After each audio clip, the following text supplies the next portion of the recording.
ചെയ്തോളൂ ജ്യോതിഷേ.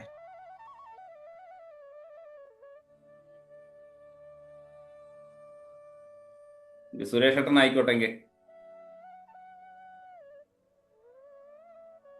എല്ലാവർക്കും നമസ്കാരം. ആദിശങ്കര ഇന്റർനാഷണൽ ഫൗണ്ടേഷന്റെ ആഭിമുഖ്യത്തിലുള്ള ശിവോഹം എന്ന പരിപാടിയാണ്, പഠന ക്ലാസ് ആണ് ഇപ്പോൾ നടന്നുകൊണ്ടിരിക്കുന്നത്.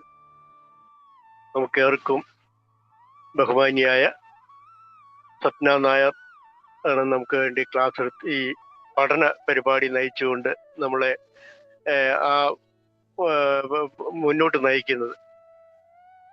ഞാനും എല്ലാ ക്ലാസ്സിലും കയറണം എന്നൊക്കെ വിചാരിച്ചു, പക്ഷെ ഇന്നലെ കയറാൻ പറ്റിയില്ല. ഇന്നലെ ഞങ്ങളുടെ വർക്ക് ചെയ്യുന്നതിന് അടുത്ത് തന്നെ വലിയൊരു അപകടം ഉണ്ടായി. അപ്പൊ അതുമായിട്ട് ബന്ധപ്പെട്ട് രാത്രി 10:30 വരെ അവിടെ ആയിരുന്നു. അപ്പൊ ഇന്ന് കുറച്ചു നേരം യൂട്യൂബിൽ കണ്ടു, മുഴുവൻ കേൾക്കാൻ പറ്റിയില്ല, ഓഫീസ് ടൈം ആയതുകൊണ്ട്. എന്തായാലും ഇന്ന് 4ാമത്തെ ദിവസമാണ്. ഈ തീർച്ചയായിട്ടും ഇന്നത്തെ ഈ ക്ലാസ്സിൽ, പഠന ക്ലാസ്സിൽ പങ്കെടുക്കുന്ന ഓരോരുത്തർക്കും ആദിശങ്കര ഇന്റർനാഷണൽ ഫൗണ്ടേഷന്റെ ആഭിമുഖ്യത്തിൽ ഹൃദയപൂർവ്വം സ്വാഗതം ഓതുകയാണ്. നമുക്ക് ഏവർക്കും പ്രിയങ്കരിയായ സ്വപ്നാജിയെ സാദരം ക്ഷണിക്കുന്നു. അതിനു മുമ്പ് നമുക്ക് പ്രാർത്ഥനയോടുകൂടി ആരംഭിക്കാം. ഇന്ന് പ്രാർത്ഥന ചെല്ലുവാനായിട്ട് ഞാൻ മുന്നിൽ കാണുന്ന സരസ്വതി ഒപ്പോളെ തന്നെ സാദരം ക്ഷണിക്കുകയാണ്. എല്ലാ സജ്ജനങ്ങൾക്കും നമസ്കാരം. അജ്ഞാനാന്തർ ഗഗനപതിതാൻ ആത്മവിദ്യോപദേശൈഃ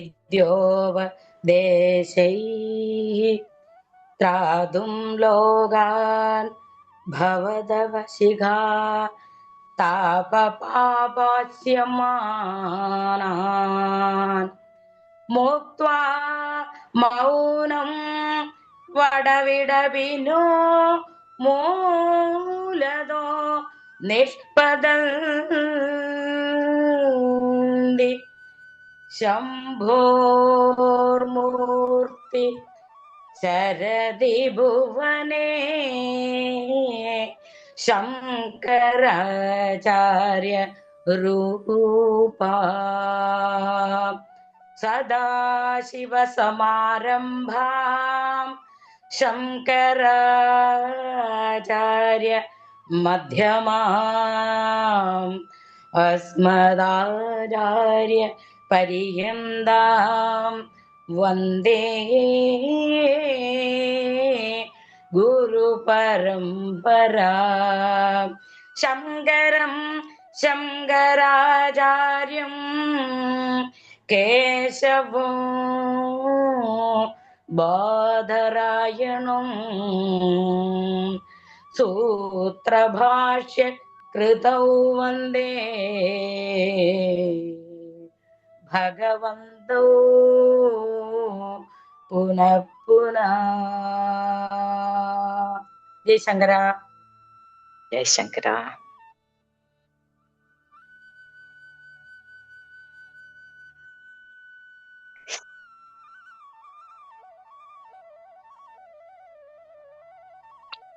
ജിയെ സാദരം ക്ഷണിച്ചുകൊള്ളും.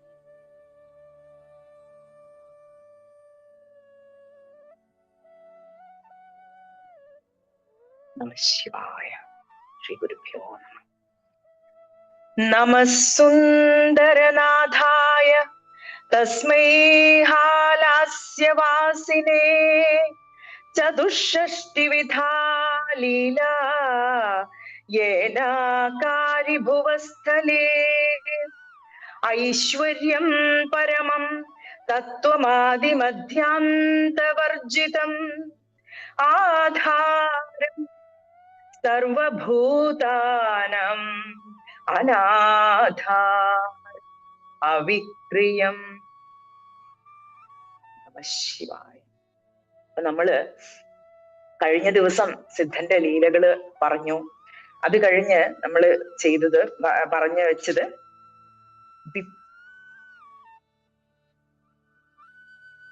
28ാമത്തെ ലീലയാണ്. അപ്പൊ നമ്മൾ അതിലേക്ക് പോകുന്നതിന് മുമ്പ് നമ്മൾ ഒരു ഇത്രയും കഥകൾ കേട്ടപ്പോ നമുക്കൊരു കാര്യം വ്യക്തമായി മനസ്സിലായി. ശിവൻ എന്ന ആ തത്വത്തിന്, തത്വം എന്ന് വിളിക്കാം, തത്വം, അതിന് രണ്ട് ആസ്പെക്ട്സ് ഉണ്ട്, രണ്ട് തലങ്ങളുണ്ട്. അതിൽ ഒന്ന് രൂപമില്ലാത്ത ചിദാകാശ സ്വരൂപം, രണ്ടാമത്തത് രൂപമുള്ള ഒരു സ്വരൂപം.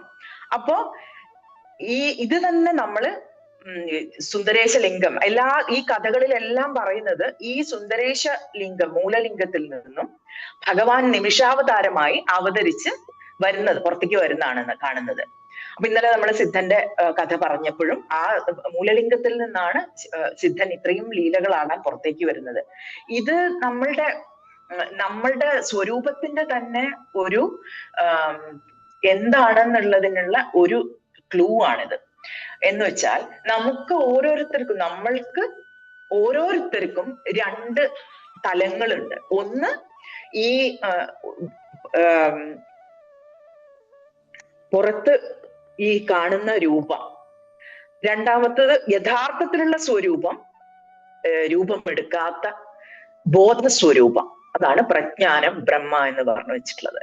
അപ്പൊ ഈ ബോധസ്വരൂപത്തിൽ ഉണ്ടെന്ന് തോന്നുന്ന കുറച്ച് നിഴലുകളാണ് ഈ കാണുന്ന രൂപങ്ങളെല്ലാം. കാരണം എന്താ വെച്ചാൽ ഈ രൂപങ്ങളെല്ലാം നമ്മളൊരു കണ്ണടച്ചാൽ അപ്രത്യക്ഷമാകുന്നതേ ഉള്ളൂ. ഈ രണ്ട് പോളകൾ തന്നിരിക്കുന്നതിനാണ്. അത് കണ്ണടച്ചു കഴിഞ്ഞാൽ ഈ രൂപങ്ങളെല്ലാം അപ്രത്യക്ഷമായി അല്ലേ? ചെവി അടച്ചു കഴിഞ്ഞാൽ ശബ്ദങ്ങളും പോയി കഴിഞ്ഞു. അപ്പൊ ഇതെല്ലാം വന്നു പോകുന്ന കാര്യങ്ങളാണ്. അപ്പൊ രൂപമില്ലാത്ത ഒരു വസ്തുവിൽ ഉണ്ടെന്ന് തോന്നുന്ന രൂപങ്ങളാണ് ഈ ശരീരങ്ങളും നാമരൂപങ്ങളെല്ലാം. അപ്പൊ ശിവന്റെ രണ്ട് ആസ്പെക്ട് ആണ്. ഒന്ന് രൂപമെടുക്കാത്ത അൺമാനിഫെസ്റ്റ് എന്ന് പറയും. ആ അൺമാനിഫെസ്റ്റ് ആയിട്ടുള്ള ഫോംലെസ് അവയർനെസ് ആണ് ഒരു ആസ്പെക്ട്. രണ്ട്, രൂപമില്ലാത്ത ബോധം. എല്ലാം അറിയുന്നവൻ, നമ്മൾ പറയും എല്ലാം അറിയുന്നവൻ ദൈവം എന്നൊക്കെ പറഞ്ഞ് നമ്മൾ ചെറുപ്പത്തിലെ കേട്ടിട്ടില്ലേ? അതിലൊക്കെ വളരെ ഉള്ളില് വളരെ ഡീപ്പായിട്ടുള്ള മീനിങ് ഉണ്ട്. അപ്പൊ എല്ലാം അറിഞ്ഞുകൊണ്ടിരിക്കുന്നു ഭഗവാൻ ബോധസ്വരൂപനായി. നമ്മുടെ എല്ലാം ഉള്ളിലുള്ള ബോധം ഒരേ ബോധമാണ്. ഓരോരുത്തരുടെ ഉള്ളിലും വേറെ വേറെ ബോധമൊന്നുമില്ല. എല്ലാവരുടെ ഉള്ളിലും ഒരേ ഒരു വസ്തു ബോധം ആയിട്ട് നിറഞ്ഞു നിൽക്കുന്നു. അതിന്റെ ഏറ്റവും പ്രകടമായ ഭാവം എന്താണ്? അഹം, ഞാനുണ്ട് എന്ന് ഓരോ ജീവനിലും ഉച്ചത്തിൽ ഒരു മുഴങ്ങുന്നുണ്ട്. ആരാണ് ഇത് പറയുന്നത്? അതൊരു വാക്കുകളായിട്ടല്ല, ഇറ്റ്സ് എ ഫീലിംഗ് അല്ലെ, ഇറ്റ്സ് എ നോയിങ്. അപ്പൊ ഇതാണ് പ്രത്യക്ഷമായിട്ടുള്ള പ്രകടനം, ഞാനുണ്ട് എന്നുള്ള ആ അറിവ്. അപ്പൊ ഇത് രണ്ടും മനസ്സിലാക്കി വെക്കുക. അപ്പൊ നമ്മൾ ശിവഭഗവാനെ പറ്റി പറയുന്നതെല്ലാം നമ്മളുടെ സ്വരൂപത്തിനെ കുറിച്ചാണ് പറയുന്നതെന്ന് മനസ്സിലാക്കുക. അതേപോലെ തന്നെ ഈ മൂലലിംഗം എന്ന് പറയുമ്പോൾ ഈ മൂലലിംഗം നമ്മുടെ ആത്മാവിനെയാണ് ഉദ്ദേശിക്കുന്നത്, നമ്മുടെ സ്വരൂപത്തിനെയാണ്. നമ്മുടെ സ്വരൂപമാണ് ഈ മൂലലിംഗം. നമ്മളും അതേപോലെ ഈ ഇന്നലത്തെ പോലെ സിദ്ധന്റെ ലീലകൾ പറഞ്ഞതുപോലെ നമ്മളും ഇതുപോലെ ആ സ്വരൂപത്തിൽ നിന്ന് വന്നിട്ടുള്ള ലീലകളാടാൻ വന്നിട്ടുള്ള വേഷങ്ങളാണെന്ന് മനസ്സിലാക്കുക. അപ്പൊ ശിവോഹം എന്ന് പറയുമ്പോൾ ഇങ്ങനെ ഒരു തരത്തിലും കൂടി നമ്മൾ മനസ്സിലാക്കി വെക്കേണ്ടത് ആവശ്യമാണ്. ഈ കഥകളിലൂടെയൊക്കെ പറഞ്ഞു പോകുന്ന കാര്യങ്ങൾ ഇതാണ്. അപ്പൊ ഭഗവാൻ ഗൃഹസ്ഥനായും ഭക്തന്മാർക്ക് രക്ഷകനായും ഭരണാധികാരിയായും എല്ലാ വേഷങ്ങളും ചെയ്യുമ്പോഴും ഭഗവാന്റെ മൂലലിംഗത്തിന്, ആ സ്വരൂപത്തിന് യാതൊരു വ്യത്യാസവും വരുന്നില്ല. അപ്പൊ അത് ഇനി 22ാമത്തെ ലീല നമ്മൾ ഇന്നലെ പറയാൻ വിട്ടുപോയ ഒരു കഥയാണ്. മദയാനയുടെ സംഹാരം എന്ന് പറഞ്ഞിട്ട് ഇന്നലെ കരിമ്പ് തീറ്റിച്ച കഥ പറഞ്ഞു. കല്ലാനയെ കൊണ്ട് കരിമ്പ് തീറ്റിച്ച കഥ, സിദ്ധന്റെ കഥ പറഞ്ഞു. അത് കഴിഞ്ഞിട്ട് വരേണ്ട കഥയാണ് മദയാനയുടെ സംഹാരം എന്ന് പറഞ്ഞിട്ട് 22ാമത്തെ ലീല. ആ 22ാമത്തെ ലീലയില് ഈ വിക്രമപാണ്ഡ്യൻ എന്ന രാജാവാണ് രാജ്യം ഭരിക്കുന്നത്. അപ്പൊ പാണ്ഡ്യ രാജാവ് വിക്രമപാണ്ഡ്യൻ. അപ്പൊ രാജാവ് രാജ്യം ഭരിക്കുകയാണ്, വളരെ നന്നായിട്ട് രാജ്യം ഭരിക്കുകയാണ്, എല്ലാവരും സന്തുഷ്ടരായിരിക്കുകയാണ്, പ്രജകളൊക്കെ. അത് കണ്ടിട്ട് അസൂയ മൂത്ത ചോള രാജാവ് ചോള ഭരണകൂടം ഈ നഗ്നന്മാർ എന്ന് പറഞ്ഞിട്ട് നമ്മൾക്ക് കാണാം, ജൈനന്മാരെയും ബൗദ്ധന്മാരെയും കുറിച്ച് ഇതിലെല്ലാം പരാമർശിക്കുന്നത് കാണാം. അപ്പൊ അവര് വന്നിട്ട് ഈ ശൈവമതത്തിനെ അത് ഇല്ലാതാക്കാൻ വേണ്ടി ശ്രമിക്കുന്നതും ശൈവമതം പുനഃസ്ഥാപിക്കാൻ വേണ്ടിയിട്ട് ഒരു ഭരണാധികാരികൾ ശ്രമിക്കുന്നതുമായിട്ടുള്ള പല പല കഥകൾ. അതിലൊന്നാണ് ആഭിചാര പ്രയോഗം എന്നൊക്കെ പറഞ്ഞിട്ട്. അപ്പൊ നഗ്നന്മാരെന്നാണ് ഇവർ ഉദ്ദേശിക്കുന്നത്. ജൈനന്മാര് വളരെ നിപുണരായിരുന്നു ആഭിചാരക്രിയയില്. അപ്പോ ചോള രാജാക്കന്മാർക്ക് മനസ്സിലായി നേരിട്ട് വന്ന് ആക്രമിച്ചാൽ തോൽപ്പിക്കാൻ പറ്റില്ല. അപ്പൊ ഈ നഗ്നന്മാരോട് പറയാണ് ഈ എങ്ങനെയെങ്കിലും വിക്രമപാണ്ഡ്യനെ ഒന്ന് ഭരണകൂടത്തിൽ നിന്നും ഭരണാധികാരി എന്ന ആ പദവിയിൽ നിന്ന് മാറ്റണം, എന്നാൽ മാത്രമേ നമുക്ക് മുന്നോട്ട് പോകാൻ പറ്റുള്ളൂ. അല്ലെങ്കിൽ ഇദ്ദേഹം ആണ് ഏറ്റവും നല്ല ഭരണാധികാരി എന്നുള്ള പേര് കേൾക്കും. അങ്ങനെ നഗ്നന്മാർ ആഭിചാര പ്രയോഗങ്ങളൊക്കെ തുടങ്ങി വലിയ ഹോമകുണ്ടങ്ങളൊക്കെ നിർമ്മിച്ചു. അതില് മന്ത്ര ജപങ്ങളൊക്കെ ആയി അതിന്റെ അവസാനമായിട്ട് ഒരു വലിയ ഒരു രാക്ഷസൻ, ഒരു മതയാനയുടെ രൂപത്തിൽ വരികയാണ്. അങ്ങനെ ആ മതയാനയെ കണ്ടപ്പോ വന്നിട്ട് ചിഹ്നം വിളിച്ചുകൊണ്ട് ആളുകളെയൊക്കെ വന്ന് വധിക്കാൻ തുടങ്ങി. അപ്പൊ ആളുകളൊക്കെ ഭയന്ന് രാജാവിനെ വന്ന് വിളിച്ച്, രാജാവ് വന്നിട്ട് ഭഗവാനെ എന്താ ചെയ്യാ, അങ്ങനെ ഭഗവാനെ പ്രാർത്ഥിച്ച സമയത്ത് ഒരു അശരീരി കേൾക്കാണ്. ഒരു അട്ടാള മണ്ഡപം എന്ന് പറഞ്ഞിട്ട് ഒരു മണ്ഡപം സ്ഥാപിക്കുക, 16 തൂണുകളോട് കൂടിയിട്ടുള്ള ഒരു മണ്ഡപമായിരിക്കണം, ഞാൻ അവിടെ വന്ന് മതയാനയെ നേരിട്ടോളാന്ന് പറയാണ്. അങ്ങനെ വന്നിട്ട് അട്ടാളേശ്വരൻ എന്ന് പറഞ്ഞിട്ട്, അട്ടാള സുന്ദരേശൻ എന്ന് പറഞ്ഞിട്ട് നമുക്ക് അവിടെ കാണാം, ഒരു പ്രതിഷ്ഠയായിട്ട് തന്നെ കാണാം. അപ്പൊ അങ്ങനെ വന്ന് മതയാനയെ വധിക്കുന്ന കഥയാണ് മതയാനയുടെ സംഹാരം എന്ന് പറഞ്ഞിട്ട് 22-ാമത്തെ ലീല. അത് ഇന്നലെ പറയാൻ വിട്ടുപോയതാണ്. അപ്പൊ ഇനി നമുക്ക് വായിക്കാനുള്ളത് 25-ാമത്തെ വിപ്രപത്നി നിധനം എന്ന് പറഞ്ഞിട്ടുള്ള ലീലയാണ്. അപ്പൊ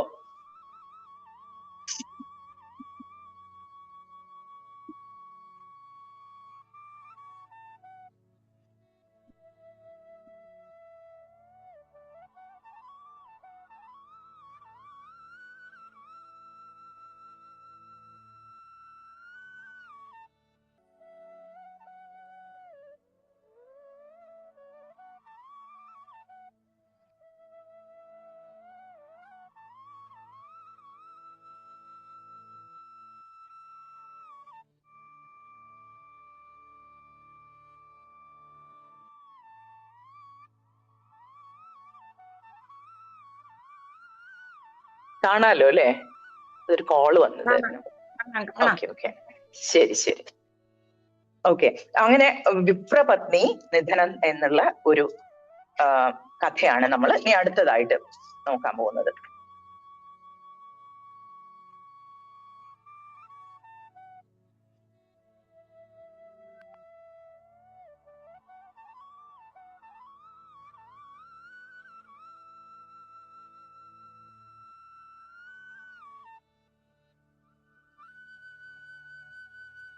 രാജശേഖര പാണ്ഡ്യൻ ആണ് അതുവരെ രാജ്യം ഭരിച്ചുകൊണ്ടിരുന്നത്. കുലോത്തുംഗൻ, അദ്ദേഹം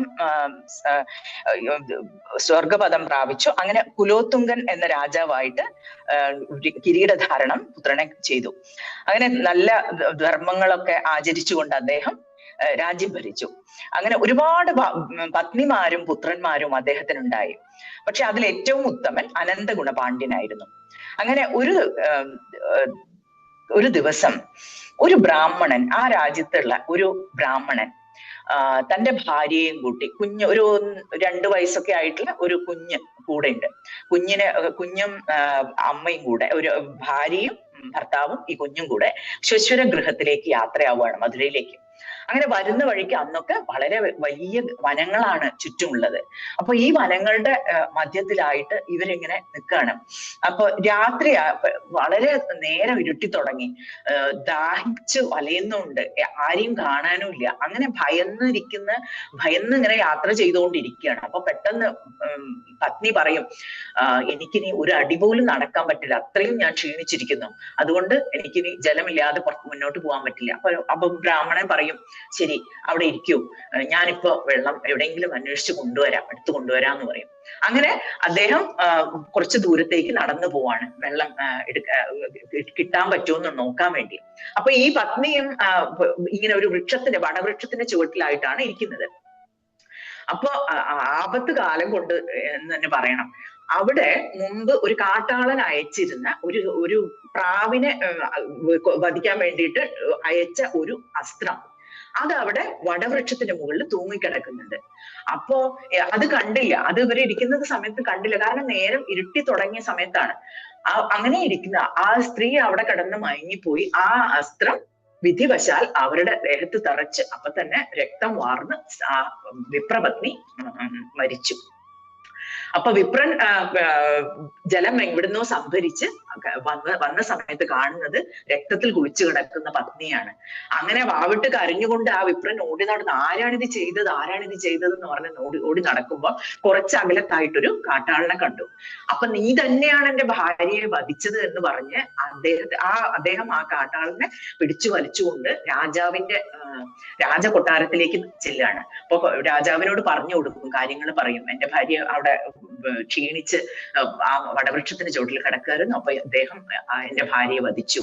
അങ്ങനെ ഒരുപാട് വഴക്കൊക്കെ പറഞ്ഞു ആ കാട്ടാളനെ ആ സമയത്തൊക്കെ പറഞ്ഞുകൊണ്ടിരിക്കുകയാണ്, ഞാനിത് ചെയ്തിട്ടില്ല, ഞാനത് വേറെ ഒരു കാര്യം ചെയ്തുകൊണ്ടിരിക്കുകയായിരുന്നു, ഞാൻ ഇങ്ങോട്ട് വന്നേ ഉള്ളൂ, നിങ്ങൾ എന്നെ വളരെ യാദൃശ്ചികമായിട്ട് കണ്ടതാണ്, ഞാനിപ്പോ ഒരു ജീവിയെ പോലും വധിച്ചിട്ടില്ല. അപ്പൊ പറയും അത് മനസ്സിലാവുന്നില്ല, രണ്ടുപേർക്കും മനസ്സിലാവുന്നില്ല, എന്താ സംഭവിച്ചതെന്ന് മനസ്സിലാവുന്നില്ല. രാജാവിനും ഒരു പിടിയും കിട്ടുന്നില്ല ഈ കേസ് എങ്ങനെ മുന്നോട്ട് കൊണ്ടുപോകും എന്നുള്ളത്.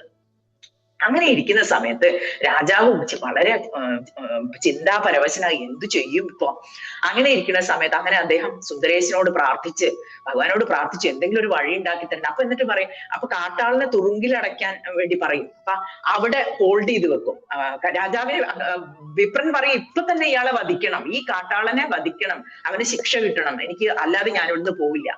അപ്പൊ രണ്ടുപേരെയും അവിടെ ഇരുത്തി ആസനസ്ഥരാക്കി അവർക്ക് തൽക്കാലം തങ്ങാനുള്ളതൊക്കെ ഉണ്ടാക്കി കൊടുത്തു, സൗകര്യം ചെയ്തു കൊടുത്തു. എന്നിട്ട് രാജാവ് വിചാരിക്കും, ഇത് ഒരു തീരുമാനമായിട്ട് മാത്രമേ അദ്ദേഹത്തിന് ഈ കാട്ടാളനെ വധിക്കണമെന്ന് വേണ്ടോ എന്നൊക്കെ തീരുമാനിക്കുന്നതിന് മുമ്പ് എന്താണ് കാര്യം നടന്നതെന്ന് മനസ്സിലാവണം. അങ്ങനെ ചിന്തിച്ചുകൊണ്ട് അദ്ദേഹം രാത്രി കിടന്നുറങ്ങി.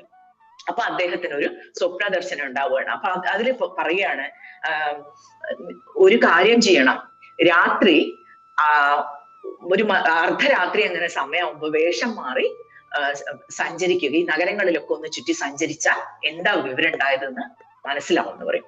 അങ്ങനെ അദ്ദേഹം അത് കേട്ട ഉടനെ എഴുന്നേറ്റ്, അത് രാത്രിയാണ് ഇത് ഉണ്ടാവുന്നത്, ഉടനെ തന്നെ എഴുന്നേറ്റ് അത്യാവശ്യം കുറച്ച് ആളുകളെയും കൂട്ടി സേവകരെയും കൂട്ടി വേഷം മാറി ഒരു നഗരത്തിലേക്ക് ഇങ്ങനെ പോകാൻ തുടങ്ങി, സഞ്ചരിക്കാൻ തുടങ്ങി. കുതിരപ്പുറത്ത് ഇങ്ങനെ പോയി നോക്കുമ്പോ അദ്ദേഹം ഇങ്ങനെ കേൾക്കുകയാണ്, ഒരു യമകിങ്കരന്മാർ ഇങ്ങനെ സംസാരിച്ചുകൊണ്ടിരിക്കുകയാണ്. കുറെ യാത്രയൊക്കെ ചെയ്ത് അന്നങ്ങനെ നേരം വെളുത്ത് അദ്ദേഹം എത്തിച്ചേർന്നത് ഒരു വിവാഹം നടക്കുന്ന ഒരു വിവാഹ മണ്ഡപത്തിന്റെ അടുത്തുള്ള ഒരു വീടിന്റെ മുന്നിലാണ്. അപ്പോ അദ്ദേഹം ഇങ്ങനെ അവിടെ കാത്തിരുന്നു, നോക്കി ഇത് എന്താ നടക്കുന്നത്, ഇവിടെ എന്താ ഈ രണ്ടുപേര് ഒരു കൂർത്ത ദംഷ്ട്രകളൊക്കെ ആയിട്ട് കറുത്ത വേഷത്തിലൊക്കെ ആയിട്ട് രണ്ടുപേര് ഇങ്ങനെ ഒരു മരത്തിന്റെ പിന്നിലായി ഒളിച്ചിരുന്നുകൊണ്ട് എന്തോ സംസാരിക്കുകയാണ്. അപ്പൊ ഒന്നും അറിയാത്ത മട്ടില് രാജാവ് ഇങ്ങനെ പതുക്കെ പോയി നോക്കി എന്താ ഉണ്ടാവുന്നത്, നിങ്ങൾ എന്താ ഇവിടെ ഇരിക്കുന്നത് എന്ന് ചോദിക്കും. അപ്പൊ അവരിങ്ങനെ പറഞ്ഞുകൊണ്ടിരിക്കുന്ന രാജാവ് കേൾക്കാണ്, ഇപ്പൊ സമയം ഇപ്പൊ ആവും, വിവാഹം കഴിക്കട്ടെ എന്നിട്ട് വേണം നമുക്ക് നമ്മുടെ പശുവിനെ വിടാന്ന് പറയും. അപ്പൊ രാജാവ് ചോദിക്കും, നിങ്ങൾ എന്താ സംസാരിക്കുന്നത്, ഏത് പശുവിനെ വിടുന്ന കാര്യ പറയുന്നത്? അത് നിങ്ങളിപ്പോ കണ്ടോളൂ, ആ വിവാഹം കഴിഞ്ഞ ഉടനെ ഇവരുടെ കർമ്മഗതിക്കനുസരിച്ച് ഓരോ സംഭവങ്ങളും നടക്കുകയാണെന്നുള്ളത് മനസ്സിലാക്കി കൊടുക്കുകയാണ്. ഇപ്പൊ നോക്കിക്കോളൂ, ഈ വരൻ വധുവിന്റെ കഴുത്തില് മംഗല്യസൂത്രം അണിയിച്ച ഉടനെ ഈ ഒരു പശു അവിടെ നിൽക്കുന്ന കണ്ടില്ലേ, അതിനെ ഞങ്ങൾ വിട്ടിട്ട് ഈ വരനെ കുത്തിക്കൊല്ലും ആ പശു. അപ്പൊ ചോദിച്ചു, അതാണ് ഇനി സംഭവിക്കേണ്ടത് എന്ന് പറയും.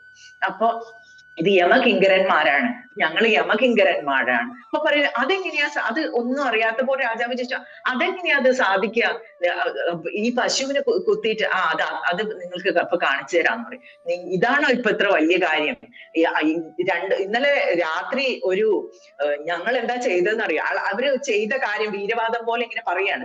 ഞങ്ങൾ എന്താ ചെയ്തെന്നറിയോ? ഇന്നലെ രാത്രി അവിടെ ഒരു വനത്തിൽ വെച്ചിട്ട് ഒരു വിപ്രന്റെ പത്നി അവിടെ വടവൃക്ഷത്തിന്റെ അടിയിൽ കിടക്കുന്നുണ്ടായിരുന്നു, ഉറങ്ങുന്നുണ്ടായിരുന്നു.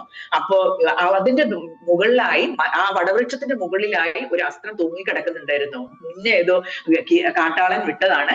അപ്പൊ ഞങ്ങൾക്ക് ആ വിപ്രപത്നിക്ക് പോവാൻ സമയമായി എന്ന് മനസ്സിലായപ്പോ ഞങ്ങള് ആണ് അവര് ഊതിയിട്ടാണ് ഈ അസ്ത്രം മുകളിൽ നിന്ന് താഴെ വന്ന് ആ വിപ്രപത്നിയുടെ വധം നടന്നത് എന്ന് മനസ്സിലായി. അപ്പൊ അത് പറഞ്ഞു കൊടുക്കും.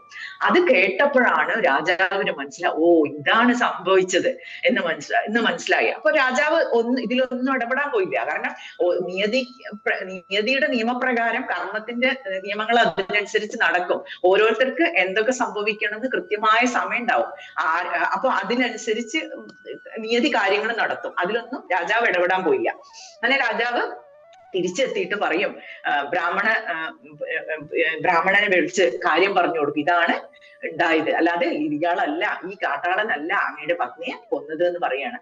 അങ്ങനെ ഭഗവാൻ സുന്ദരേശൻ ഈ കേസ് തെളിയിച്ച ഒരു കഥയാണ് ഈ വിപ്രപത്നി നിധനം എന്ന് പറയുന്ന പേര്. അപ്പൊ അങ്ങനെ ഇത് കഴിഞ്ഞതോടുകൂടി വലിയ സന്തോഷാവും എല്ലാവർക്കും ഈ കേസ് തെളിയിച്ചത് കൊണ്ട്. അപ്പൊ വിപ്രനും ശരി ദുഃഖമൊക്കെ ഉണ്ട്, പക്ഷെ രാജാവ് സത്യം തെളിയിച്ചല്ലോ എന്നുള്ള സന്തോഷത്തോടു കൂടി അദ്ദേഹത്തിനോട് നന്ദി പറഞ്ഞു. അങ്ങനെ രാജാവ് ഭക്തിയോടെ ഹാലാസ്യനാഥനെ വണങ്ങി മാണിക്യ വജ്ര വൈഡൂര്യങ്ങളാൽ നിർമ്മിതമായ മകുടം, കടകം, മഞ്ജീരം, മറ്റു ഭൂഷണങ്ങൾ എന്നിവ കാഴ്ചവെച്ചു ഭഗവാന്. അങ്ങനെ വിപ്രനും പല കാര്യങ്ങളും ഒരുപാട് ധനമൊക്കെ ദാനം ചെയ്ത് എല്ലാവരെയും സന്തോഷത്തോടുകൂടി തിരിച്ചയച്ചു. അടുത്തത് പിന്നെ വിപ്രപാപമോചനം എന്ന് പറഞ്ഞിട്ടുള്ള ഒരു കഥയാണ് വരുന്നത്. വിപ്രന് മനോഹരമായ അവന്തി നഗരത്തിൽ ഒരു വിപ്രൻ ഉണ്ടായിരുന്നു. ഒരു ബ്രാഹ്മണൻ ഉണ്ടായിരുന്നു. ആ ബ്രാഹ്മണൻ വളരെ ഏർലി ഏജില്, അതായത് ഒരു 10-20 വയസ്സൊക്കെ, ഒരു 10-18 വയസ്സൊക്കെ ആവുമ്പോഴേക്കും തന്നെ വിവാഹം കഴിച്ചു. അദ്ദേഹം വിവാഹം കഴിച്ച അദ്ദേഹത്തിന്റെ പത്നിയും വളരെ യങ് ആയിരുന്നു. എന്ന് വെച്ചാല് ഒരു 13-14 വയസ്സ് ആ ഒരു പ്രായമുള്ള ഒരു കപ്പിൾസ് ആയിരുന്നു അവര്. അവര് സന്തോഷമായിട്ട് ജീവിച്ചു. കുറച്ചു കാലം ദാമ്പത്യ സുഖമൊക്കെ ആസ്വദിച്ച് ജീവിച്ച് കുറച്ചു കാലം കഴിയുമ്പോൾ അവർക്കൊരു പുത്രനുണ്ടായി. അങ്ങനെ പുത്രനുണ്ടായി. പുത്രനാണെങ്കിൽ വളരെ ദുർബുദ്ധിയായിട്ടുള്ള ഒരു പുത്രനെയാണ് അവർക്ക് കിട്ടിയത്. അങ്ങനെ ആ പുത്രൻ വളർന്ന് വലുതായപ്പോ എല്ലാ കാമക്രോധ വികാരങ്ങൾക്ക് അടിമയാണ്. അപ്പം കാമം മൂത്ത് അദ്ദേഹം ഈ ദുർബുദ്ധിയായ പുത്രൻ എന്താ ചെയ്യുന്നത്, സ്വന്തം അമ്മയോട് തന്നെ മോഹം തോന്നുകയാണ്. അങ്ങനെയുള്ള ഒരു ദിവസമാണ് ഈ ഭർത്താവ്, ഈ ദുർബുദ്ധിയായ ഈ പുത്രന്റെ അച്ഛൻ, നമ്മുടെ ഈ പറഞ്ഞ ബ്രാഹ്മണന് ഒരു ദിവസം യാദൃശ്ചികമായിട്ട് കാണാനിടയായി ഇങ്ങനെ ഒരു പ്രവൃത്തി ചെയ്യുന്നത്. കാരണം അത്രയ്ക്കും കണ്ണു കാണാൻ വയ്യാത്ത, അത്രയ്ക്കും കാമാന്ധനായിട്ടുള്ള ഒരു പുത്രനാണ് അവർക്ക് കിട്ടിയത്.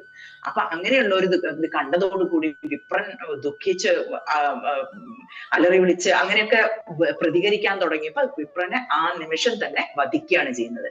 അങ്ങനെ പിതാവ് മരിച്ചു, മാതാവിനെയും കൂട്ടി നാട്ടിൽ നിന്നേ പോവാം എന്ന് പറഞ്ഞ് പിതാവ് ഉണ്ടാക്കി വെച്ചിട്ടുള്ള ധനമൊക്കെ എടുത്ത് ഈ ദുർബുദ്ധിയായിട്ടുള്ള പുത്രൻ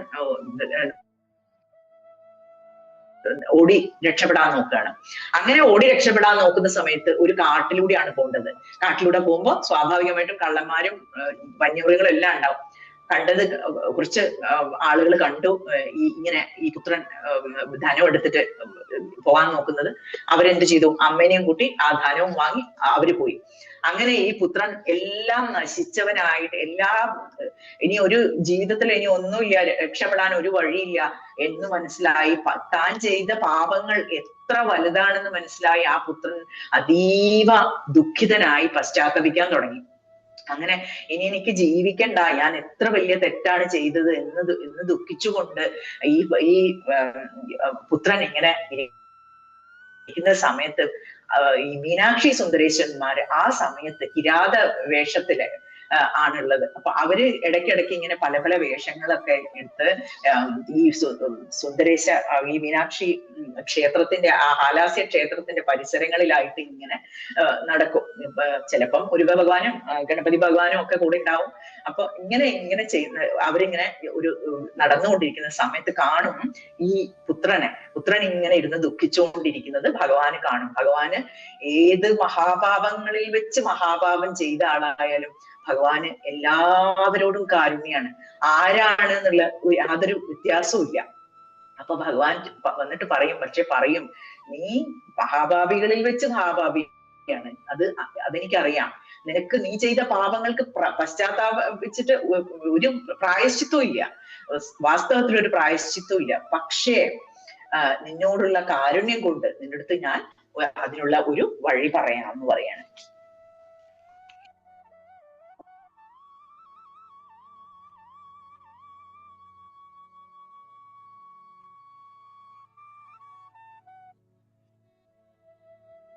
അപ്പൊ അതിനുള്ള വഴി ഈ പാപനാശത്തിനായിട്ട് പറഞ്ഞു കൊടുക്കുന്ന വഴിയാണിത്. അപ്പൊ ഇതെല്ലാവർക്കും എന്തെങ്കിലും അങ്ങനെ പാപം ചെയ്ത് എന്തെങ്കിലും പാപമോചനം വേണം എന്ന് ആഗ്രഹിക്കുന്നവർക്ക്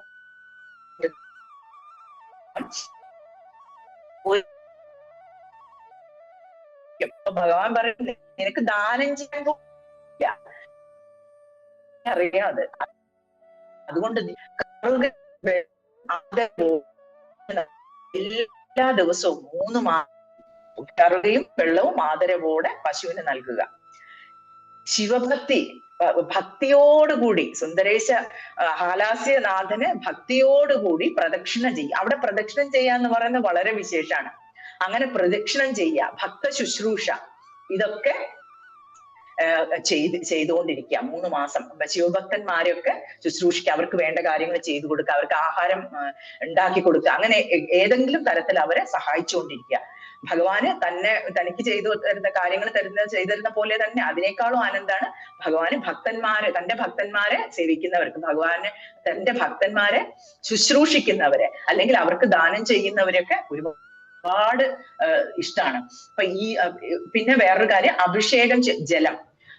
ഭഗവാനെ അഭിഷേകം ചെയ്തിട്ടുള്ള ആ ജലം അതില് സ്നാനം ചെയ്യുക. പിന്നെ ഒരു ദിവസം ഒരു നേരം മാത്രം ആഹാരം കഴിച്ച്, അതേപോലെ തന്നെ കിട്ടുന്ന ആഹാരമായിരിക്കണം. അപ്പൊ അങ്ങനെ ഭിക്ഷ തേടി ഒരു നേരം മാത്രം ആഹാരം കഴിച്ച് ഇങ്ങനെയൊക്കെ പറഞ്ഞിട്ടുള്ള കാര്യങ്ങളൊക്കെ ചെയ്ത് 3 മാസം ചെയ്തു കഴിഞ്ഞാൽ നിന്റെ പാപം പൂർണ്ണമായിട്ടും നശിക്കാൻ ഞാനിത് അനുഗ്രഹിക്കുന്നു എന്ന് പറയും. അങ്ങനെ അത് കഴിഞ്ഞ് അവൻ ഈ പറഞ്ഞ കാര്യങ്ങളൊക്കെ ചെയ്തു. ഈ പുത്രൻ എല്ലാ കാര്യങ്ങളും ചെയ്തു. അങ്ങനെ പാപത്തിൽ നിന്ന് മോചിതനായി പാപവിമുക്തനായി തീർന്നു. സുന്ദരേശന്റെ കാരുണ്യം, അത്യത്ഭുതമായിട്ടുള്ള സുന്ദരേശ കാരുണ്യം, ഇത് തന്നെ നമുക്ക് ഗീതയിൽ ഭഗവാൻ പറയുന്നുണ്ട്. പാപികളിൽ പാപിയായിരുന്നാലും എന്നെ ആ സർവാത്മനാ ശരണം പ്രാപിക്കുന്ന ഒരു ഭക്തന് ഞാൻ എല്ലാ പാപത്തിൽ നിന്നും മോചിപ്പിച്ചു കൊടുക്കുന്നു പറയുന്നില്ല. അപ്പൊ ഇതെല്ലാം ഭക്തന്മാരെ രക്ഷിക്കാൻ ഉള്ള ഓരോരോ, ഒരു ജഡ്ജ്മെന്റും ഇല്ല ആരായാലും അത്. പക്ഷെ ഒറ്റ കണ്ടീഷനേ ഉള്ളൂ, ആ പ്രായശ്ചിത്തം, ഭഗവാനെ ഞാൻ ഈ തെറ്റ് ചെയ്തുല്ലോ ആ പശ്ചാത്താപം ഉള്ളിലുണ്ടെങ്കിൽ, അത് യഥാർത്ഥമാണെങ്കിൽ തീർച്ചയായും, അതുപോലെ തന്നെ എനിക്ക് ഭഗവാൻ മാത്രമേ ആശ്രയമുള്ളൂ, ആ ശരണാഗതിയും ഈ രണ്ടും ഉണ്ടെങ്കിൽ തീർച്ചയായും എല്ലാ പാപത്തിൽ നിന്നും ഭഗവാൻ മോചിപ്പിച്ചു തരുന്നു എന്നാണ് പറയുന്നത്. അടുത്തത് ആചാര്യപത്നി രക്ഷണം എന്ന് പറഞ്ഞിട്ടുള്ള ഒരു കഥയാണ്. ഇതില് മധുരാപുരിയിൽ ഒരു ആയുധ ശിക്ഷകൻ ഉണ്ടായിരുന്നു. അപ്പൊ ഇവിടെ പറയാൻ പോകുന്ന കഥ ശരിക്കും സ്ത്രീകൾക്ക് എങ്ങനെ അബലകളായ സ്ത്രീകളെ എന്ന് പറഞ്ഞാല് പണ്ടത്തെ കാലത്ത് സ്ത്രീകളൊന്നും ഇൻഡിപെൻഡന്റ് ഒന്നും ആയിരുന്നില്ല. എപ്പോഴും അവർക്ക് സപ്പോർട്ടിനായി ഒന്നുകിലും ഭർത്താവ് അല്ലെങ്കിൽ പുത്രൻ ഇരിക്കണം എന്നാണല്ലോ. അപ്പൊ അങ്ങനെ ഒരു കാലഘട്ടത്തിലായിട്ടുള്ള ഒരു സ്ത്രീയുടെ ഒരു പ്രശ്നം വരുന്ന സമയത്ത് ഭഗവാൻ എങ്ങനെ അവരെ സഹായിക്കുന്നു എന്നുള്ളതാണ്. ഓരോരുത്തരെയും ഭഗവാൻ ഓരോ തരത്തിൽ വന്ന് അവരുടെ പ്രശ്നങ്ങൾ മനസ്സിലാക്കി അവരെ അതിന് ഏറ്റവും അനുയോജ്യമായ രീതിയിൽ, അവർക്ക് യാതൊരു പ്രശ്നങ്ങളും ഇല്ലാത്ത വിധത്തിൽ ആ പ്രശ്നത്തിന് പരിഹാരം കണ്ടുകൊടുത്തി കൊടുക്കുന്നതാണ് ഇവിടെ കാണാൻ പറ്റുക. അങ്ങനെ ഒരു ആയുധ ശിക്ഷകൻ ഉണ്ടായിരുന്നു. ആയുധ ശിക്ഷകൻ എന്ന് പറഞ്ഞാൽ ഈ സൈന്യത്തിലേക്ക് ആളുകളെ റിക്രൂട്ട് ചെയ്യലൊക്കെ ചെയ്യുന്നത് ഇവിടെയാണ്. ഈ ആയുധ ശിക്ഷകന് ഒരുപാട് വർഷങ്ങളായി ഒരുപാട് ഒരുപാട് ആളുകളെ ട്രെയിൻ ചെയ്ത് അദ്ദേഹം ഇങ്ങനെ രാജ്യത്തിന് സൈന്യം വർദ്ധിപ്പിച്ചുകൊണ്ടേയിരുന്നു. അങ്ങനെ ഒരു അങ്ങനെ പരിശീലനം കൊടുത്തിട്ടുള്ള ഒരു ശിഷ്യനുണ്ട്. ആ ശിഷ്യൻ വലിയ ദുർബുദ്ധിയായിരുന്നു. ആ ശിഷ്യൻ എന്ത് ചെയ്തു, ഈ പരിശീലനം കഴിഞ്ഞ് എല്ലാം പഠിച്ചു കഴിഞ്ഞപ്പോ ഈ ഗുരുവിന് വലിയ വാത്സല്യമായിരുന്നു ഇയാളോട്. അതുകൊണ്ട് മറ്റുള്ളവർക്ക് പഠിപ്പിച്ചു കൊടുക്കാത്ത കാര്യങ്ങളും കൂടി ഏറ്റവും തന്റെ കയ്യിൽ ഏറ്റവും സീക്രട്ടായി വെച്ചിരിക്കുന്ന ചില ടെക്നിക്സും കാര്യങ്ങളും ഉണ്ടാവുമല്ലോ, അതും കൂടി അയാൾക്ക് പഠിപ്പിച്ചു കൊടുത്തു. അപ്പൊ എന്തുണ്ടായി, അതെല്ലാം പഠിച്ചു കഴിഞ്ഞപ്പോ ഈ ശിഷ്യന്റെ മട്ടുമാറി. ആ ശിഷ്യൻ എന്ത് ചെയ്തു എന്ന് വെച്ചാൽ, ഈ ഗുരുവിന്റെ ആയുധ പരിശീലന കേന്ദ്രത്തിന്റെ തൊട്ടു മുന്നിലായിട്ട് ആ ഒരു പരിശീലന കേന്ദ്രം ആ ശിഷ്യനും ഉണ്ടാക്കി. എന്നിട്ട് ഈ ഗുരു പഠിപ്പിച്ചു തന്ന കാര്യങ്ങളൊക്കെ അവിടെ പോയിട്ട് വേറെ ആൾക്കാർക്ക് പഠിപ്പിച്ചു കൊടുത്തിട്ടും ഇദ്ദേഹത്തിനെ നിന്ദിച്ചിട്ടും ഒക്കെ ജീവിക്കാൻ തുടങ്ങി അവിടെ. അങ്ങനെ വല്ലാത്ത മനോവിഷമം ഉണ്ടായി ഈ ഗുരുവിന്. ഈ ഗുരുവിന്റെ പത്നിയുണ്ട്. ആ പത്നിയും ഈ ശിഷ്യൻ, ദുർബുദ്ധിയായിട്ടുള്ള ഈ ശിഷ്യൻ വളരെ മോശമായ രീതിയിൽ സംസാരിക്കാൻ തുടങ്ങി. അങ്ങനെ അവർക്ക് ആ ഗുരുപത്നിയെ തൻ്റെതാക്കണം, അങ്ങനെ ആ കാമാർത്തി കൊണ്ട് ആ ഗുരുപത്നിയോട് വളരെ മോശമായിട്ടുള്ള രീതിയിൽ സംസാരിച്ച സമയത്ത് അവർക്ക് വലിയ ദുഃഖമുണ്ടായി. ഈ പ്രശ്നം എങ്ങനെയാ പരിഹരിക്കുക? ഭർത്താവിനോട് പറയാനുള്ള ധൈര്യവും ഇല്ല. ഇങ്ങനെയുള്ള കാര്യങ്ങളൊക്കെ എങ്ങനെയാ പറയാന്ന് തോന്നി. അങ്ങനെ തന്റെ മനസ്സിലുള്ള ഈ നിഗൂഢമായിട്ടുള്ള ഈ വിഷമം ആരോടാ ഞാനൊന്ന് പറയാ? അപ്പൊ ധൈര്യം കിട്ടുന്നില്ല. അപ്പൊ ഉള്ളിൽ, ഭഗവാനെ സുന്ദരേശ, എനിക്ക് മറ്റാരും ആശ്രയില്ലേ ഭഗവാനെ, അങ്ങ് തന്നെ ഈ പ്രശ്നത്തിനൊരു പരിഹാരം ഉണ്ടാക്കി തരണേ. അവർക്ക് പുറത്തിറങ്ങാൻ ഇഷ്ടമില്ല വീട്ടിന്റെ. അങ്ങനെയുള്ള പല പല സാഹചര്യങ്ങളും വന്നു ചേർന്നു. അങ്ങനെ ഇരിക്കുന്ന സമയത്ത് ഭഗവാനോട് ഹൃദയം പൊട്ടി പ്രാർത്ഥിച്ച സമയത്ത് ഭഗവാൻ അതിനൊരു വഴി ഉണ്ടാവും എന്നുള്ള ഒരു ഉറപ്പ് അവർക്ക്, ആ ഗുരുപത്നിക്ക് മനസ്സിൽ വന്നു. അപ്പൊ ഒരു ദിവസം, ഒരു സോമവാര ദിവസം, തിങ്കളാഴ്ച ദിവസം ഭർത്താവ് സുന്ദരേശ ദർശനത്തിനായിട്ട് പോയിരിക്കുകയാണ്, ഈ ആയുധ പരിശീലകനായ ഗുരു. അങ്ങനെ ക്ഷേത്ര ദർശനത്തിനായി പോയ സമയത്ത് ഈ ആചാര്യ പത്നി ഒറ്റയ്ക്കാണുള്ളത്. അപ്പോ ഒരു പ്രായമായിട്ടുള്ള ഈ ഗുരുവിന് ഒരുപാട് പ്രായമുണ്ട്.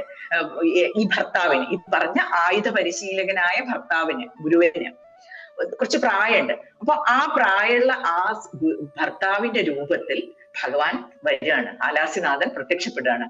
എന്നിട്ടിങ്ങനെ ഒരു ഒച്ചത്തിൽ ഒരു ശബ്ദമൊക്കെ ഉണ്ടാക്കി, ഒരു ആരവം മുഴക്കിക്കൊണ്ടൊക്കെ ഇങ്ങനെ വന്ന്, ഒരു രസികനായിട്ട് ഇങ്ങനെ വന്നിട്ട് പോയി ആ ശിഷ്യന്റെ ആയുധ പരിശീലന കേന്ദ്രത്തിന്റെ മുന്നിൽ പോയിട്ട് വെല്ലുവിളിക്കാൻ തുടങ്ങി. അല്ല, നീ വലിയ ചെറുപ്പക്കാരനല്ലേ, ഞാനൊരു വയസ്സനല്ലേ, വാ, നിനക്ക് ധൈര്യം ഉണ്ടെങ്കിൽ എന്നോട് ഏറ്റുമുട്ടാൻ വാ, എനിക്കൊരാഗ്രഹം നിന്നെ ഒന്ന് തോൽപ്പിക്കണം എന്ന് ഇങ്ങനെയൊക്കെ പറഞ്ഞ് ഈ ശിഷ്യനോട് വെല്ലുവിളിക്കാൻ തുടങ്ങി. അപ്പൊ ആദ്യം അദ്ദേഹം, ആ ദുർബുദ്ധിയായിട്ടുള്ള ശിഷ്യൻ ഗൗനിച്ചില്ല. കുറച്ചു കഴിഞ്ഞപ്പോ, ശരി, എന്നെ വെല്ലുവിളിക്കാൻ മാത്രമായിട്ടുള്ള ഒരു നീ ആയോ, നിനക്ക് എത്ര പ്രായമുണ്ട്, എങ്ങനെയാ നിനക്ക് എന്നെ വന്ന് വെല്ലുവിളിക്കാൻ പറ്റാന്നൊക്കെ പറഞ്ഞ് അക്കാരി ദുർബുദ്ധിയായിട്ടുള്ള ഈ ശിഷ്യൻ ഇറങ്ങി വന്നു. അപ്പോ അങ്ങനെ വന്ന സമയത്ത് ഈ സുന്ദരേശൻ, ഈ ഗുരു ആയുധ പരിശീലകനായി വന്നിട്ടുള്ള സുന്ദരേശൻ ആ ശിഷ്യന്റെ നാക്ക് അങ്ങനെ മുറിച്ചെടുത്തു.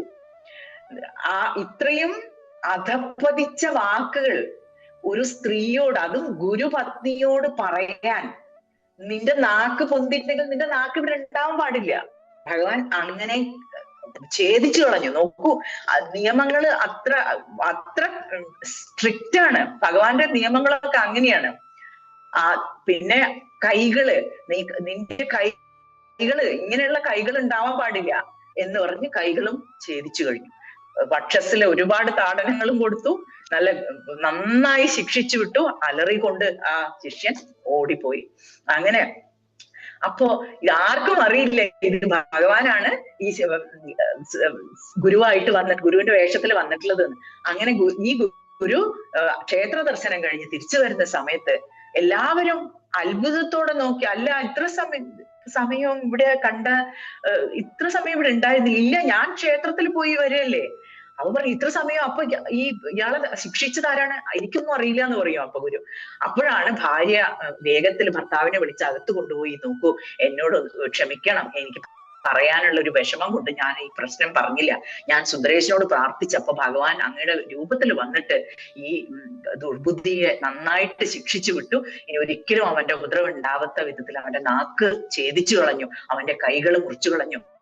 ഇങ്ങനെയൊക്കെ ചെയ്ത് ഭഗവാൻ എന്റെ ദുഃഖത്തിനൊരു നിവാരണം ഉണ്ടാക്കി എന്ന് പ്രാർത്ഥിച്ചുകൊണ്ട് അപ്പൊ രണ്ടുപേരും ഭഗവാനെ വീണ്ടും വീണ്ടും നമസ്കരിച്ച് നന്ദി പറഞ്ഞ് അങ്ങനെ ജനങ്ങളൊക്കെ ഏത് പ്രശ്നത്തിനും ഭഗവാൻ കൂടെ ഉണ്ട് എന്ന് വീണ്ടും വീണ്ടും മനസ്സിൽ ഉറപ്പിച്ചുകൊണ്ട് ഭക്തന്മാരായി മുന്നോട്ട് നീങ്ങി. അങ്ങനെ ഈ കഥ പറയുന്നവനും കേൾക്കുന്നവനും എല്ലാ തരത്തിലുള്ള ഐശ്വര്യങ്ങളും ബുദ്ധിമുട്ടുകളെല്ലാം മാറി ഭഗവാൻ അനുഗ്രഹിക്കട്ടെ എന്നുള്ള ഒരു പ്രാർത്ഥനയും. അടുത്തത് നാഗശൈല മഹാത്മ്യം എന്ന 28ാം ലീലയാണ്. അപ്പൊ 28ാം ലീലയും 29ാം ലീലയും ഒരുമിച്ച് പറയാം. അത് ഈ നമ്മൾ പറഞ്ഞു ആഭിചാര ക്രിയകളും എല്ലാം ചെയ്ത് നഗ്നന്മാർ ഇങ്ങനെ വന്നുകൊണ്ടിരുന്നു ഈ പാണ്ഡ്യ രാജാക്കന്മാരെ ആക്രമിക്കാൻ. അങ്ങനെ ഇരിക്കുന്ന സമയത്ത് കുലോത്തുംഗ ഭൂപൻ എന്ന് പറഞ്ഞ് നമ്മൾ നേരത്തെ പറഞ്ഞില്ലേ, മദയാനയുടെ രൂപത്തിൽ വന്നിട്ട് ആക്രമിച്ച ആ ഒരു കഥ പറഞ്ഞില്ലേ, അതില് ഉണ്ടായിരുന്ന കുലോത്തുംഗ ഭൂപൻ ഈശ്വര സായുജ്യം പ്രാപിച്ചു. പുത്രന്മാരിൽ ജ്യേഷ്ഠനായ അനന്തഗുണപാണ്ഡ്യൻ രാജ്യഭാരം ഏറ്റെടുത്തു. അങ്ങനെ ആ രാജാവ് ഭഗവാന്റെ പാദാംബുജങ്ങളെ ധ്യാനിച്ച് നീതിയോടെ ഭൂപരിപാലനം നടത്തി. പോരിൽ ശത്രുക്കളെ എല്ലാം ജയിച്ച് പ്രശസ്തി നേടി ജനങ്ങളും സന്തുഷ്ടരായി വസിച്ചു. അങ്ങനെ ദുഷ്ടബുദ്ധികളായ നഗ്നന്മാർ ഒന്നിച്ചുകൂടി ആലോചന തുടങ്ങി. അങ്ങനെ എല്ലാവരും കൂടിച്ചേർന്നത് ശത്രു ഭാഗത്തുള്ള എല്ലാവരും കൂടി നഗ്നന്മാരും ചോളന്മാരും കൂടെ കൂടിച്ചേർന്ന് ചെയ്യാന്ന് നോക്കി. അങ്ങനെ അവര് എല്ലാ കർമ്മ പരിപാടികൾ തുടങ്ങി. അങ്ങനെ എങ്ങനെയെങ്കിലും ഈ മഹീശനെ വധിച്ചേ തീരൂ എന്ന് പറഞ്ഞ് പലതരത്തിലുള്ള യാഗങ്ങളും ഹോമങ്ങളും ഒക്കെ നടത്താൻ തുടങ്ങി. അങ്ങനെ ഹോമകുണ്ടത്തിൽ നിന്ന് കാലന് തുല്യനായിട്ടുള്ള ഒരു വലിയൊരു നാഗം അതിൽ നിന്ന് പുറത്തേക്ക് ഇറങ്ങിയതാണ്. നമ്മൾ അനകോണ്ട എന്നൊക്കെ പറയില്ലേ, അതിന്റെയൊക്കെ ഒരു 10-100 ഇരട്ടി വലിപ്പുള്ള ഒരു വലിയ പർവ്വതത്തിന്റെ അത്രയും വലിപ്പുള്ള ഒരു നാഗം, ഒരു രാക്ഷസൻ നാഗരൂപമായിട്ടാണ് വരുന്നത്.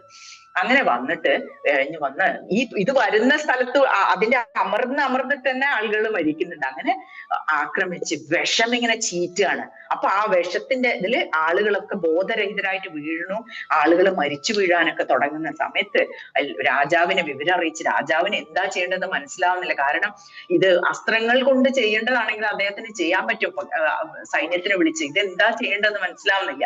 അങ്ങനെ സുന്ദരേശ ഭഗവാനെ അങ്ങ് മാത്രമേ ആശ്രയമായിട്ടുള്ളൂ, എന്തെങ്കിലും ഒരു വഴി ഉണ്ടാക്കി തരണേ എന്ന് പ്രാർത്ഥിച്ച സമയത്ത് ഭഗവാൻ എന്ത് ചെയ്തു? ഭഗവാൻ മൂലലിംഗത്തിൽ നിന്ന് സിദ്ധരൂപത്തിൽ ആവിർഭവിച്ചു. എന്നിട്ട് ഭൂപാതി സർവജനങ്ങളോടും കൂടി സർപ്പാന്തികത്തിൽ ചെന്ന് തന്റെ ജടയിൽ വിളങ്ങുന്ന ചന്ദ്രക്കലയുടെ സുധാംശുവാൽ എല്ലാവരുടെയും വിഷതാപം നശിപ്പിച്ച് തണുപ്പിച്ചു. അപ്പൊ നമ്മൾ പറഞ്ഞല്ലോ ആദ്യം മധുര എന്നുള്ള പേര് എന്താണ്? ഭഗവാൻ ചൂടുന്ന അമ്പിളിക്കലയിൽ നിന്ന് വരുന്ന പീയൂഷത്താൽ, ആ അമൃതത്താലുള്ള മധുരം കൊണ്ടാണ് മധുര എന്ന് പേര് വന്നത് എന്ന് പറഞ്ഞു. അത് ഇവിടെയാണ് അത് കാണുന്നത്. അപ്പൊ ഭഗവാൻ എന്ത് ചെയ്തു? ഈ ചന്ദ്രക്കലയിൽ നിന്ന് വരുന്ന ഈ സുധാംശുവാൽ എല്ലാവരുടെയും വിഷതാപം നശിപ്പിച്ചു. ഈ ഭഗവാൻ മൂലലിംഗത്തിൽ നിന്ന് ആവിർഭവിച്ചപ്പോ തന്നെ ഈ സുധാംശുവിന്റെ ആ വിഷം, ഈ അമൃതത്തിൽ നിന്ന് വരുന്ന ആ കിരണങ്ങൾ തന്നെ, അതും അതിന്റെ ആ ഓര തന്നെ ഈ വിഷത്തിന്റെ മുഴുവൻ കാര്യങ്ങളും നശിപ്പിച്ചു. എന്നിട്ട് ആ അന്തരീക്ഷം തന്നെ പരിശുദ്ധമാക്കി എന്നാണ് പറയുന്നത്. അങ്ങനെയാണ് അപ്പൊ ഈ വിഷരഹിതനായി ഈശാജ്ഞയാൽ ഒരു പർവ്വതമായി തീർന്നു. ആര്? ഈ പന്നക. അപ്പൊ വിഷം അങ്ങനെ അങ്ങ് അബ്സോർബ് ചെയ്തപ്പോ എന്തായി? ഈ നാഗത്തിന് പിന്നെ എന്താ പവർ? ഒരു നാഗത്തിന്റെ പവർ എന്താണ്? വിഷാണ്. വിഷം അങ്ങ് എടുത്തു കളഞ്ഞു അതിന്റെ. അപ്പൊ പിന്നെ ഇനിയൊന്നും ചെയ്യാൻ പറ്റില്ല. അപ്പൊ നീ ഒരു പർവ്വതമായിരിക്കട്ടെ എന്ന് പറയും. അങ്ങനെ അതൊരു പർവ്വതമായി തീർന്നു. ഇന്നും നാഗശൈലം എന്ന പേരിൽ ആ പർവ്വതം അറിയപ്പെടുന്നു. ശശാങ്ക കിരണങ്ങളാൽ ചന്ദ്രചൂടൻ വിഷത്തെ മധുരീകരിച്ചത് കൊണ്ട് ആ പുരത്തിന് മധുര എന്ന പേര് വന്നു. അപ്പൊ ഹാലാസ്യത്തിന് അങ്ങനെയാണ് ഹാലാസ്യനായ സർപ്പം ശൈലാകൃതിയായി സമീപത്ത് വസിക്കുന്നത് എന്നതിനാൽ ക്ഷേത്രത്തിന് ഹാലാസ്യം എന്ന പേര് പ്രസിദ്ധമായി. ഇങ്ങനെ ഹാലാസ്യം എന്ന പേര് എങ്ങനെയൊക്കെ വന്നു എന്ന് പല പല ഡെഫിനിഷൻസും നമുക്ക് ഇതിൽ കാണാൻ പറ്റും. അങ്ങനെ അനന്തഗുണ പാണ്ഡ്യൻ സുന്ദരേശനെ കുമ്പിട്ട് കൂപ്പി സ്തുതിച്ച് സർവ്വസമ്പത്തുകളോടുകൂടി വളരെ കാലം സുഖമായി വസിച്ചു. അടുത്തത് പശുപർവ്വത വൃത്താന്തം. ഇതേപോലെ തന്നെ ഒരു ലീലയാണ് പശുപർവ്വത വൃത്താന്തം. അങ്ങനെ നാഗത്തിന്റെ ഒരു സംരംഭം പരാജയപ്പെട്ടപ്പോ എന്ത് ചെയ്തു നഗ്നന്മാര്? അവര് വീണ്ടും യാഗങ്ങൾ തുടങ്ങി. ഇനി അടുത്ത് വേറെ എന്തെങ്കിലും കുറച്ചും കൂടി സ്ട്രോങ് ആയിട്ടുള്ള എന്തെങ്കിലും ചെയ്യണം, എന്നാലേ ഈ പ്രാവശ്യം രാജാവിനെ ഒടുക്കാൻ പറ്റുള്ളൂ എന്നുള്ള ഒരു തീരുമാനം എടുത്ത് അവര് ഹോമകുണ്ടമൊക്കെ നിർമ്മിച്ച് ഹോമത്തോടുകൂടി ആഭിചാര കർമ്മങ്ങൾ ആരംഭിച്ചു. അഗ്നിയിൽ നിന്ന് ധേനുരൂപം പൂണ്ട ഭീകരരൂപിയായ ഒരു അസുരൻ ഉണ്ടായി വന്നു. അങ്ങനെ പശുവിന്റെ രൂപത്തിലുള്ള വളരെ വലിയ, നമ്മൾ നേരത്തെ പറഞ്ഞതുപോലെ ഭീമാകാരനായ ഒരു പശു വന്ന് ആളുകളെയൊക്കെ, അതിന് കുളമ്പടികൾക്ക് അടിയിൽ കിടന്നിട്ട് ആളുകളൊക്കെ മരിച്ചു പോവുക, ചവിട്ടി അരച്ച് വധിക്കുക ഇങ്ങനെ ആളുകളെ. അങ്ങനെ വരാൻ തുടങ്ങി. എന്നിട്ട് ഇങ്ങനെ ഗിരികളെയൊക്കെ ഇങ്ങനെ പർവ്വതങ്ങളെയൊക്കെ കൊമ്പ് കൊണ്ട് ഇങ്ങനെ കോർത്ത് വലിച്ചെറിയാൻ തുടങ്ങി പശുക്കള്. എന്നിട്ട് ആ പർവ്വതങ്ങളുടെ അടിയിൽ കിടന്ന് ജീവജാലങ്ങളെല്ലാം മരിച്ചു വീഴാൻ തുടങ്ങി. അങ്ങനെ വൃക്ഷങ്ങളും എല്ലാം പറന്നു പോകാൻ തുടങ്ങി. അത്രയും ഭീമാകാരനായ ഒരു പശുവാണ് വരുന്നത്. അപ്പൊ ഭഗവാനെ ചന്ദ്രചൂഡ ബാലവിലോചന പാർവതീ വല്ലഭ ഭക്തജനത്തിന്റെ മാലകറ്റുന്ന മഹേശ്വര കാത്തുരക്ഷിച്ചാലും പ്രഭോ എന്ന് പറഞ്ഞ് ഈ പ്രജകളും രാജാവും എല്ലാം പ്രാർത്ഥിക്കാൻ തുടങ്ങും. സുന്ദരേശ്വര വിഗ്രഹത്തിന്റെ അടുത്ത് പോയിട്ട്, വിമൂലലിംഗത്തിന്റെ അടുത്ത് പോയി. അപ്പൊ ഭഗവാൻ തന്റെ വൃഷഭത്തിനെ ഒന്ന് നോക്കി, എന്താ ഇപ്പൊ നമ്മൾ ചെയ്യാൻ? അപ്പൊ വൃഷഭത്തിന് കാര്യം മനസ്സിലായി. ഇത് ഞാൻ ഡീൽ ചെയ്യണം അല്ലെ? ചെയ്യാം എന്ന് പറഞ്ഞ് വൃഷഭം നേരെ പോയി. സുന്ദര രൂപിയായിട്ടുള്ള ഒരു വൃഷഭാണ് പോകുന്നത്. അപ്പൊ നമുക്കറിയാലോ ഭഗവാന്റെ വൃഷഭത്തിന്. അപ്പൊ ഈ കഴുത്തില് വലിയൊരു സ്വർണമണിയൊക്കെ കെട്ടിത്തൂക്കി, എന്നിട്ട്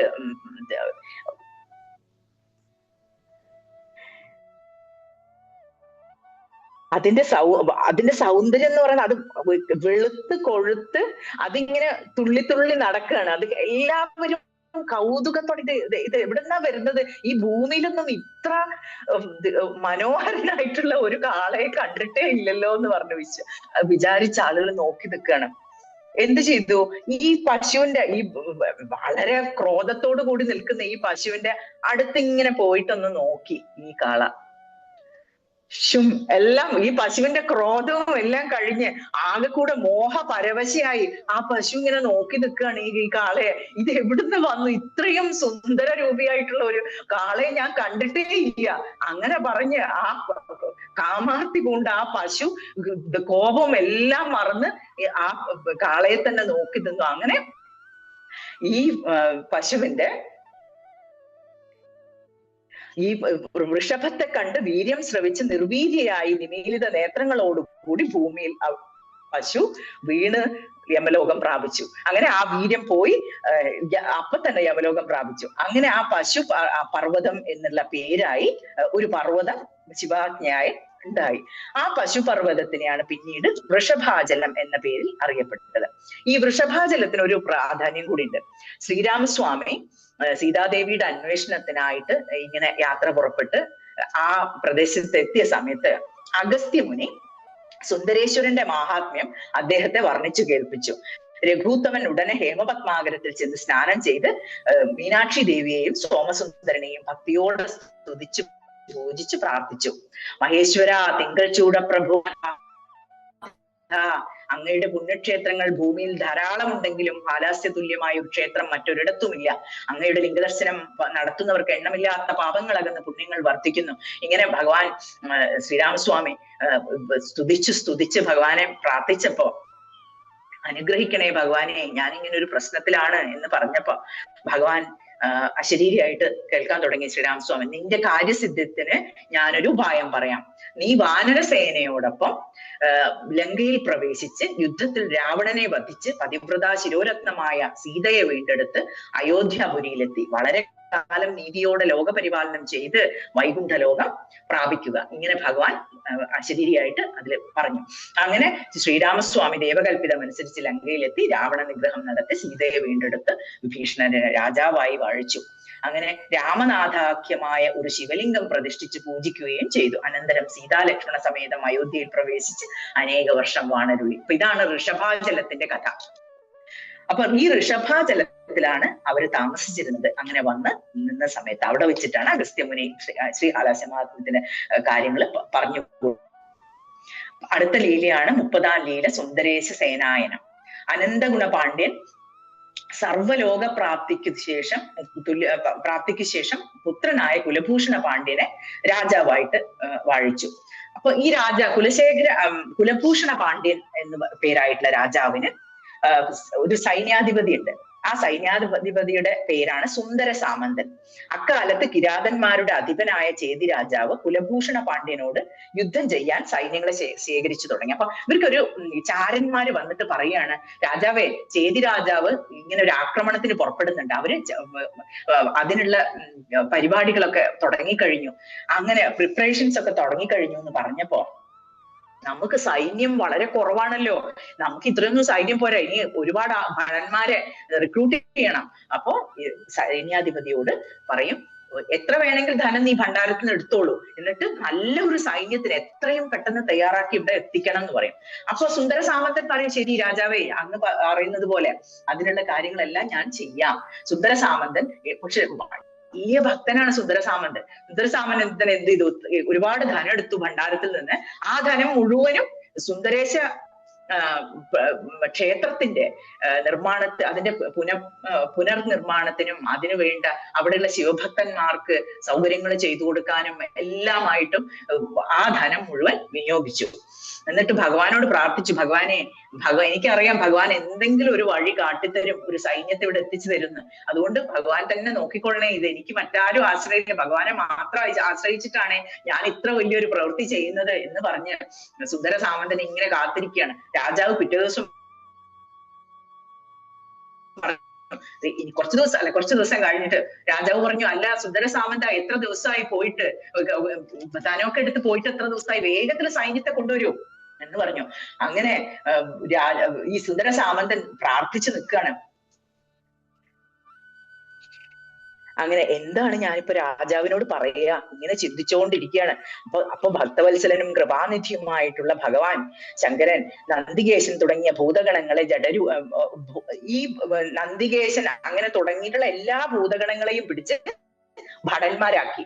ഭടന്മാരുടെ രൂപത്തിലാക്കിയിട്ട് അവരോടെല്ലാം കൂടി ഭഗവാൻ ഇങ്ങനെ വരികയാണ്. നല്ല ഉഷാറായിട്ടുള്ള ഒരു സൈന്യാധിപന്റെ ഒരു വീരനായിട്ടുള്ള വീരശൂര പരാക്രമിയായിട്ടുള്ള ഒരു സൈന്യാധിപന്റെ രൂപത്തിൽ ഭഗവാൻ വരികയാണ്. കൂടെ നന്ദികേശൻ തുടങ്ങിയിട്ടുള്ള ഭൂതഗണങ്ങൾ മുഴുവനും ഭടന്മാരും സൈന്യമായിട്ടും വരികയാണ്.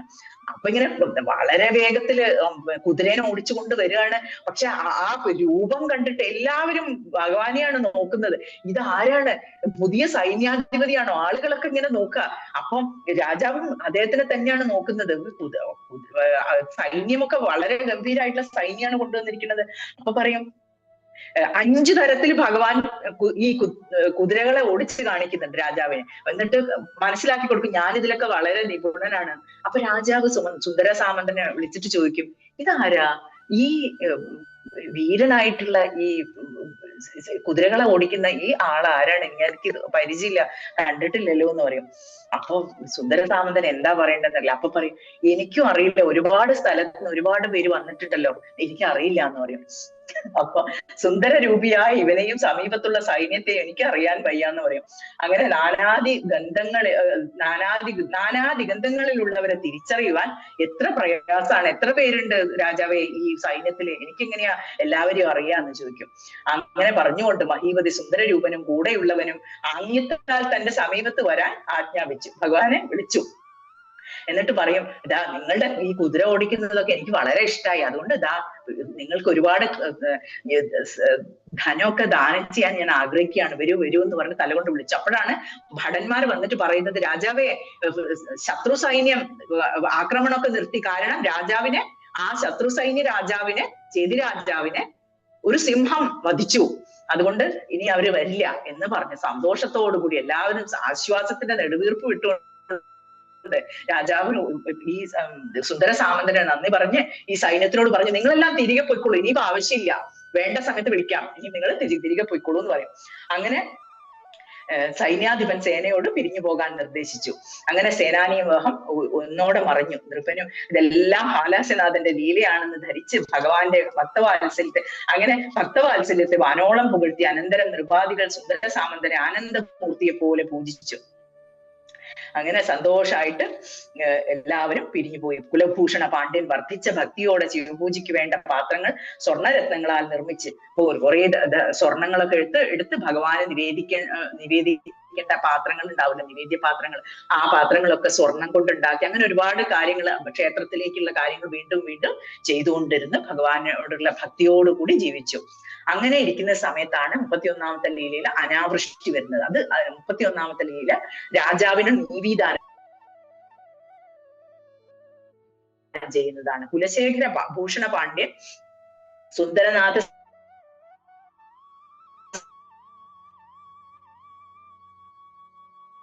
സർവജനത്തെ എന്ത് ചെയ്തു, ഈ ബ്രാഹ്മണന്മാരെ അനാദരിക്കുക, അവർക്ക് വേണ്ടതൊന്നും കൊടുക്കില്ല. അങ്ങനെ അവരൊക്കെ ദരിദ്രന്മാരായി മാറി. അങ്ങനെ ശരിക്കും രാജ്യത്ത് ഓരോ സ്റ്റെപ്പ് ബൈ സ്റ്റെപ്പ് ആയിട്ട് ഇങ്ങനെ ഡൗൺഫോൾ വന്നുകൊണ്ടിരിക്കുകയാണ്.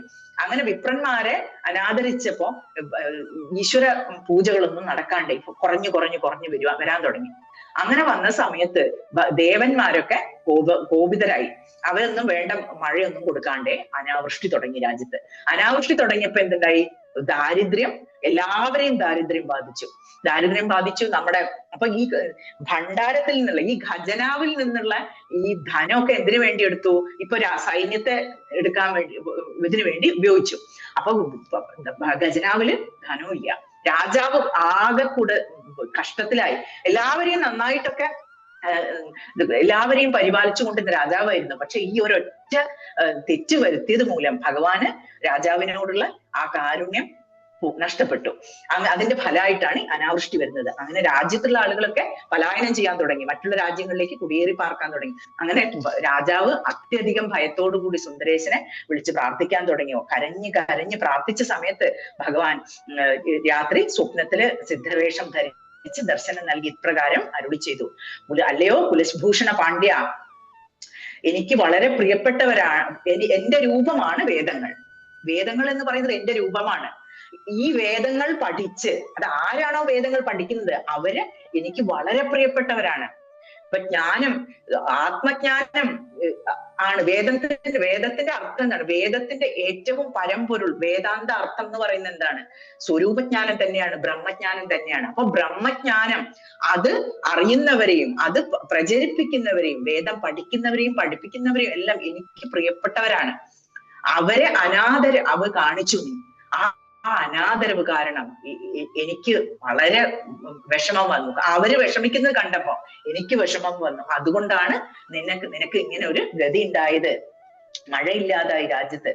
ഇനി മേലിലെങ്കിലും ബ്രാഹ്മണരെ പൂജിക്കുക. നീ തെറ്റ് മനസ്സിലാക്കി കഴിഞ്ഞെങ്കിൽ ഇനി മേലിലെങ്കിലും ബ്രഹ്മജ്ഞരായിരിക്കുന്ന, ബ്രഹ്മനിഷ്ഠയിൽ ജീവിക്കുന്ന ആളുകളെ, വേദങ്ങൾ പ്രചരിപ്പിക്കുന്നവരെ, ജ്ഞാനം പ്രചരിപ്പിക്കുന്നവരൊക്കെ പ്രോത്സാഹിപ്പിച്ച് അവർക്ക് വേണ്ട കാര്യങ്ങളെല്ലാം ചെയ്തു കൊടുക്കുക എന്ന് പറയും. അപ്പോ എന്നിട്ട് അതിന് വേണ്ട ധനമല്ലേ നിനക്കില്ലാത്തത്, അതും ഞാൻ തരാം എന്ന് പറഞ്ഞ് സ്വപ്നത്തിലാണ് ഇതൊക്കെ കാണുന്നത്. ഒരു സ്വർണം നിറച്ചിട്ടുള്ള ഒരു കിഴി എന്ന് പറയുന്നതിന്റെ, നീതി എന്ന് പറഞ്ഞാൽ കിഴിയാണ്. ആ കിഴിയുടെ ഒരു പ്രത്യേകത എന്താ വെച്ചാൽ എത്ര എടുത്താലും അതിൽ തീരില്ല. അക്ഷയമായിട്ടുള്ള ഒരു കിഴിയാണ്. അപ്പൊ ഉറങ്ങുന്ന സമയത്ത് അടുത്തിങ്ങനെ വെച്ചു കൊടുക്കും. കുട്ടികളുടെ അടുത്ത് ഒരു കളിപ്പാട്ടം വെച്ചു കൊടുക്കുന്നത് അടുത്തിങ്ങനെ ഈ കിഴിയും വെച്ചിട്ട് ഭഗവാൻ അന്തർദാനം ചെയ്യും. അപ്പൊ ഉണർന്ന ഉടനെ, ഭഗവാന്റെ പേരക്കുട്ടിയാണ് ഇതൊക്കെ അല്ലെ, അപ്പൊ ഉണർന്ന ഉടനെ അദ്ദേഹം കാണുന്നത് എന്താ, ഈ അടുത്ത് കിടക്കുന്ന പട്ടുമെത്തയിൽ തന്നെ കാണാണ് ഈ നീതി. കിഴി കണ്ട് അത്ഭുതത്തോടു കൂടി ഇതാ എന്താ ഉണ്ടായത്, ഓ അപ്പൊ ഈ സ്വപ്നത്തിൽ കണ്ടതൊക്കെ സത്യമായിരുന്നു, ഭഗവാൻ ഇത് യഥാർത്ഥത്തിൽ എനിക്ക് തന്നു, ഇനി എന്താ ചെയ്യേണ്ടത് മനസ്സിലായി. അങ്ങനെ ആനന്ദ നൃത്തം ചെയ്ത് രാജാവ് എല്ലാവരോടും ഇത് കാര്യങ്ങളൊക്കെ പറഞ്ഞു. വന്നിട്ട് മന്ത്രിമാരോടും മറ്റും എന്നിട്ട് പറഞ്ഞു, ഈ നീതിയെ സിംഹാസനത്തിൽ വെച്ച് ശ്രീപരമേശ്വരനെ പോലെ പൂജിക്കുക. അങ്ങനെ ചെയ്ത് വിപ്രന്മാരെയൊക്കെ വിളിച്ചു വരുത്തി അവരോടൊക്കെ ക്ഷമാപണം നടത്തി അവർക്കെല്ലാം വേണ്ട വിധത്തിൽ ധനവും വസ്ത്രവും എല്ലാം നൽകി അവർക്ക് താമസിക്കാൻ അവരുടെ താമസ സൗകര്യങ്ങളെല്ലാം കുറച്ചും കൂടി മെച്ചപ്പെടുത്തി കൊടുത്ത് എല്ലാവരെയും സന്തോഷത്തോടു കൂടി പറഞ്ഞയച്ചു. അങ്ങനെ എല്ലാവരെയും പിതൃക്കളെ തൃപ്തിപ്പെടുത്തി അങ്ങനെ ദേവന്മാരെയും മുനീന്ദ്രന്മാരെയും പിതൃക്കളെയും എല്ലാം തൃപ്തരാക്കി അങ്ങനെ മന്ത്രിമാർ പറയുന്നതനുസരിച്ച് എല്ലാ കർമ്മങ്ങളും മുടങ്ങാതെ അനുഷ്ഠിച്ച് അപ്പോ രാജ്യത്ത് വീണ്ടും മഴയുണ്ടായി. അങ്ങനെ അവരുടെ ദാരിദ്ര്യവും പ്രശ്നങ്ങളും എല്ലാം മാറിയിട്ട് അപ്പൊ ഇങ്ങനെ ദാരിദ്ര്യം എല്ലാം മാറ്റിത്തന്ന ഭഗവാനെ എല്ലാവരും മാരാരിപാദങ്ങളെ സേവിച്ച് രാജാവും എല്ലാവരും പ്രശംസിച്ചുകൊണ്ട് സന്തോഷത്തോടു കൂടി വസിച്ചു. അപ്പൊ ഇങ്ങനെയുള്ള കഥകൾ, ഇങ്ങനെയുള്ള ഈ 31-ാം ലീല, രാജാവിന് നീതിദാനം എന്ന ഈ ലീല പറയുന്നവർക്കും കേൾക്കുന്നവർക്കും എല്ലാം ഇഷ്ടം പോലെ എല്ലാ ബുദ്ധിമുട്ടുകളെല്ലാം മാറി ഇഷ്ടം പോലെ നമുക്ക് ദ്രവ്യങ്ങളും എല്ലാ തരത്തിലുള്ള ലക്ഷ്മി ഉണ്ടാവട്ടെ. ലക്ഷ്മി എന്ന് പറയുമ്പോൾ ധനം, നമ്മള് പണം മാത്രമല്ലല്ലോ, എല്ലാ തരത്തിലുള്ള സമ്പത്തും എല്ലാം നമുക്ക് എല്ലാവർക്കും ഉണ്ടാവട്ടെ എന്നുള്ള പ്രാർത്ഥനയുമായിട്ട് 32-ാമത്തെ ലീല, ഇത് വളരെ രസകരമായിട്ടുള്ള ലീലയാണ്, ഹാലാസ്യനാഥന്റെ കങ്കണ വിക്രയം. ഭഗവാൻ ഇത്ര സമയം പല പല വേഷങ്ങളിൽ വന്നു. ഇത് ഇതുവരെ കാണാത്ത ഒരു ലീലയാണ്. അപ്പൊ വളവിൽപ്പനക്കാരനായിട്ട് വരികയാണ് അവിടെ. അപ്പൊ സ്ത്രീകൾക്ക് അപ്പൊ ഇതെങ്ങനെയാണ് വളവിൽപ്പനക്കാരനായിട്ടുള്ള ഒരു റോൾ എടുക്കുന്നതെന്ന് നമുക്ക് അതിന്റെ പൂർവജന്മത്തിൽ മുനിമാരുടെ പത്നിമാർക്ക് കിട്ടിയ ശാപത്തിന്റെ ഫലമായിട്ടാണ്, അവർക്ക് ശാപമോക്ഷം കൊടുക്കാൻ വേണ്ടിയിട്ടാണ് ഭഗവാൻ വരുന്നത്. അപ്പൊ അതെങ്ങനെയാ വരുന്നത് നമുക്ക് നോക്കാം. അതെ, എപ്പോഴാണ് ഈ ശാപം കിട്ടിയത്? ഭിക്ഷാടനം ചെയ്ത് ഭഗവാൻ ദാരുവനത്തിൽ വസിച്ചിരുന്നു.